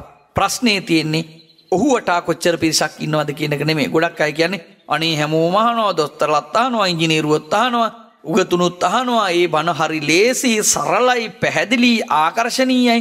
පින්නතුනි, සරල බව, ආකර්ශනීය බව සියල්ල තිබුණත් ඒක ඇතුළ ධර්මයේ නැත්තම් එතනින් වෙන හානියක්. ඒ නිසා ඒක තේරුම් ගැනීම ප්‍රමාණවත්. හොඳයි අපේ ස්වාමීන් වහන්සේ. එමනම් අද දවසේ අපි සාකච්ඡා කරන අවසාන කාරණය සාකච්ඡා කරන්නයි අපි දැන් එළඹෙන්නේ. මහාචාර්ය පූජ්‍ය මැදගොඩ අබේතිස්ස ස්වාමින් වහන්සේයි සිරස් FM පන්සල් මළුවේ අද ඔබට ධර්මය පැහැදිලි කර දුන්නේ. තුන් සිත පහදන පන්සිල් මළුව. මහාචාර්ය පූජ්‍ය මැදගොඩ අබේතිස්ස අපේ ස්වාමීන් වහන්සේගෙන් අවසාන වශයෙන් මා මේ කාරණය විමසනවා. අපේ ස්වාමීන් වහන්සේ අපේ රටට උතුම් දහම ලැබිලා වර්ෂ ගණනාවක් ගත වෙද්දී මේ ප්‍රශ්නේ අපිට අහන්න සිද්ධ වෙනවා. අපේ සංස්කෘතිය, අපේ කලාව, අපේ චින්තනය, අපි කියන එක අපේ කම ගොඩ නැගුණේ මේ දහමත් එක්ක. එතකොට අපේ ස්වාමීන් වහන්සේ මම තව පැත්තකින් අහනවා. කෙනෙකුට දර්ශනයක් ඕනේද? ආගමක් ඕනේද? මේ ආගම දර්ශනය නිසා කෙනෙක් පසුගාමී වෙනවා කියලා කෙනෙක් කිව්වොත් අපේ ස්වාමීන් වහන්සේ විශේෂයෙන්ම දරුවන්ට කිව්වොත් එහෙම දරුවනේ කිසිම ආගමක් දර්ශනයක් එපා. ඔබ නිවහල්ව සිතන්න, නිදහස්ව සිතන්න. ඔබට දියුණු වෙන්න අවශ්‍ය නම්, ඉදිරියට යන්න අවශ්‍ය නම් ඔබේ ආගම පැත්තකින් දාන්න. එහෙම දෙයක් කිව්වොත් අපේ ස්වාමීන් වහන්සේ. නිවහල්ව නිදහස්ව හිතන්න උගන්වන දහම තමයි බුදුදහම. එහෙමයි ස්වාමීන් වහන්සේ. ඒක තමයි වැදගත්ම දේ මෙතන. මොකද හේතුව බුදුදහම දැන් බලන්න කාලාම සූත්‍රයේ. කාලාම සූත්‍රයේදී බුදුහාමුදුරුවෝ හමුවට එන කාලාමව සඳහන් කරනවා ස්වාමීනි විවිධ රටවල් වලින් විවිධ ප්‍රදේශ වලින් විවිධ ආගමිකෝ අපිට ඇවිල්ලා කියනවා ඉද මේව සත්‍යං මෝගමඤ්ඤං. මේවා විතරයි ඇත්ත, මේවා බොරු. අපි කියන එක විතරයි ඇත්ත, අනිත් අය කියන ඒවා බොරු කියලා කියනවා. අපි කොහොමද පිළිගන්නේ? එලාදී බුදුහාමුදුරුවෝ දේශනා කරන්නේ කංකනීයේච වෝපණඨානේ කංකා උප්පන්නා. ඔබලාට සැක ඇතිව තිබින්නේ සැක කළ යුතු තැනකමයි. ඒ නිසා ඔබලා අත්තනාව ජානීයාත තමන්ගේ බුද්ධියට වැටහෙනවා නම් විතරක් පිළිගන්න. මොන ආගමේද කියලා තියෙන තමන්ගේ දැනුමට වැටහෙනවා නම් පිළිගන්න කියලා. හැම ආගමෙම කියලා තියෙන ආගමේ කියලා තියෙන නිසා පිළිගන්න කියලා. බුදුහාමුදුරුවෝ දේශනා කරන්නේ සැක කරන්න කියලා. අනිත් ආගම් වල කියන්නේ සැක කරන්න එපා කියලා. බුදුහාමුදුරුවෝ දේශනා කරන්නේ සැක තියාගන්න එපා කියලා. සැක තියාගන්න එපා කියන එකේ තේරුම ප්‍රශ්න කරන්න කියන එකයි. අපේ ස්වාමීන් වහන්සේ දැන් උතනදී සැක කරනවා කියලා කියන්නේ දැන් අපි තව තැනක පැහැදිලි කරනවානේ බුදුහාමුදුරුවන්ව විශ්වාස කරන්න කියලා ශ්‍රද්ධා සම්පන්නව උන්වහන්සේගේ වචනය. නේ බුදුහාමුදුරුවෝ එක අවස්ථාවක දේශනා කරන ඔබ වහන්සේලාට තථාගතයන් වහන්සේ පිළිබඳව සැකයක් තියෙනවා නම් විමසන්න. එහෙමයි ස්වාමීන් වහන්සේ. එතකොට විමසීමෙන් තමයි සැකේ නැති කරගන්න කියන්නේ. එහෙමයි. විමසීම තුලින් සැකේ නැති කරගන්නවා. අපි හිතමු ශාලිකාව යාට තියෙනවා වාතේ තියෙන අපි හිතමුකෝ රත්තරන් මුද්දක් තියෙනවා. මේ මුද්ද හැබැයි රත්තරන්ද කියලා වට සැකයක් තියෙනවා. ඔයා මම විශ්වාස කරමි මම පිළිගනිමි කියලා අවුරුදු ගාණක් ඕක දාන් හිටියත් ඕක ඔයාට වැටහෙනවද? නෑනේ. ඔයා දෙන්න ඕන මේක රංකරුවෙකුට දීලා උරච්චි කරලා බලලා එයා කියනවා ඔයා ගාව තියෙන්නේ මේ හොඳ රත්තරන් කියලා. එදාට තමයි ඔයා පිළිගන්නේ මේක හරි කියලා. ඒ නිසා සැකේ විසඳා ගැනීම සඳහා ප්‍රශ්න කළ යුතුයි කියන එකයි බුදුදහම දකින්නේ. හොඳයි. ඒ නිසා ඔය මිනිස්සු දර්ශන මවාගෙන තියෙන දෘෂ්ටි මවාගෙන තියෙන මෙහෙමයි. ඔය බුදුහාමුදුරුවෝ එක හරි ලස්සනට පෙන්නනවා තක්ක තක්කංච දිට්ඨීසු පකප්පයිත්වා සච්ඡං මුසා ඉති ද්වය ධම්මමාහු. තක්කංච දිට්ඨීසු පකප්පයිත්වා. තමන් දරන දෘෂ්ටියක් තියෙනවනේ. ඒ දෘෂ්ටියට තර්කය දානවා. ඒ දෘෂ්ටියට තර්කය දාලා මේ මිනිස්සු මේක ඇත්ත මේක බොරු කියලා කියනවා. සච්ඡං මුසා. ඒ කියන්නේ ඇත්ත බොරු කියන එක මිනිස්සු තීරණය කරන්නේ මොකක් කරලාද? තර්කයට තමන්ගේ දෘෂ්ටිය ඔබනවා. එතකොට තමන්ගේ දෘෂ්ටිය සනාත කරන්නේ තර්කේ පාවිච්චි කරනවා එච්චරයි. බුදුහාමුදුරුවෝ දේශනා කරන්නේ තර්කයෙන් තමාගේ දෘෂ්ටිය සනාත කරන්න යන්න එපා. යථාර්ථයේ තේරුම් ගන්න විවෘතව බලන්න කියලා. ඒ නිසා බුදුදහම කියලා කියන්නේ අන්නේ විවෘත මනසට පුද්ගලයාව යොමු කරන දහමක්. ඒ නිසා බුදුදහම හැම දහමකම විශ්වාස කිරීම. එමත් නැත්නම් භක්තිමත් වීම ඉදිරිපත් කරනවා. බුදුදහම පෙන්වන්නේ විශ්වාස කරන්න එපා. බුදුදහම පෙන්වන්නේ අවබෝධ කරන්න කියලා. අවබෝධයේ ඇතුලේ තියෙන විශ්වාසයේ තියෙන එක නෙමෙයි. අවබෝධ කරන්න නම් මොකද කරන්න ඕනේ? ප්‍රශ්න කරන්න ඕනේ, විමසන්න ඕනේ, ඒ පිළිබඳව තර්කානුකූලව හිතන්න ඕනේ. ඒ මෙතන තමයි අවබෝධය අරගන්නේ. හැබැයි විශ්වාසය කියන්නේ ආගමේන නිසා, කෙනෙක් කියන නිසා, පරම්පරාවෙන් ආපු නිසා, ගුරුවරු ගන්න නිසා, පොත්පත්වල තියෙන නිසා බාරගන්න එක. ඒ නිසා බුදුදහමේ ප්‍රතික්ෂේප කරන ධම. ඒ නිසා ඔබ කියපු ඒ විවෘත නිදහස් ස්වාධීන චින්තනයේ යමෙකුට අවශ්‍යද ඔහු බුදුදහමේ තියෙන චින්තන ක්‍රමය සොයා යා යුතුයි. මම ඔබ වහන්සේගෙන් මේ කාරණේ පැහැදිලි කරගන්නට උත්සාහ කරේ ස්වාමීන් වහන්සේ. මේ වෙනකොට ලෝකේ ලොකු ප්‍රවණතාවක් තියෙනවා. Taman අදහන ආගම බුදුදහම ආගමක් හැටියට ලඝු කරන්න බෑ. නමුත් අනෙකුත් ආගම් වලින් වියුක්ත වෙලා අයින් වෙලා ස්වාධීනව කටයුතු කරන තත්ත්වයක් අපි දකිනවා ස්වාමීන් වහන්සේ. ඔව් එහෙම පිටසක් ඉන්නවා. ඒගොල්ලෝ කියන්නේ ආගම් නැති උදවිය කියලා. මට ආගමක් නැහැ කියලා කියනවා. ඔය ආගමක් නැහැ කියන එකට තියෙන ආගම තමයි ආගමක් නැහැ කියන ආගම. එහෙමයි. ඒක හොඳට තේරුම් ගන්න ඕනේ. ඒකත් අන්තයක්. ඒකත් අන්තයක්. ඔක මේ විදිහටයි තියෙන්නේ. දැන් අපි හිතමුකෝ දැන් ආත්මවාදී අනාත්මවාදී ආදි වශයෙන් මෙහෙම කතා කරනවානේ. දැන් ආත්මය කියන එක පිළිගන්න උදවිය මොකද කරන්නේ? සදාකාලික ආත්මය ගැන හිතනවා. සමහර උදවිය ඉන්නවා දේව නිර්මාණවාදය ගැන හිතනවා. සමහර උදවිය දෙයියෝ මැව්වේ නැහැ. ඒ නිසා මුකුත් නැහැ මේක තනිකර භෞතිකයි කියලා හිතනවා. ඔය ආගමක් නැහැ කියලා හිතන බොහෝ දෙනෙක් ඉන්නේ භෞතිකවාදය ඇතුලේ. ඒගොල්ලෝ හැම දෙයක්ම මේ අර මෙටීරියලිසම් කියලා කියන්නේ මේ භෞතිකත්වයේ තුල කොටගිච්ච දේවල් පදාර්ථවාදයේ තමයි වුන් ඉන්නේ. එහෙමයි. එතකොට ඒකත් ඔය හොඳට හොයලා බැලුවොත් එහෙම ඔය අතීතයේ ඉන්දියාවේ තිබිච්ච විවිධ ආගමික දෘෂ්ටි අතර එකක්. ඔවුන් මේ අලුත් එකක් ඉදිරිපත් කරනවා නෙමෙයි. ඔවුන් කියන්නේ මේ සියල්ලම ඇති වෙලා පවතින්නේ මේ පදාර්ථවල එක්වීම නිසා.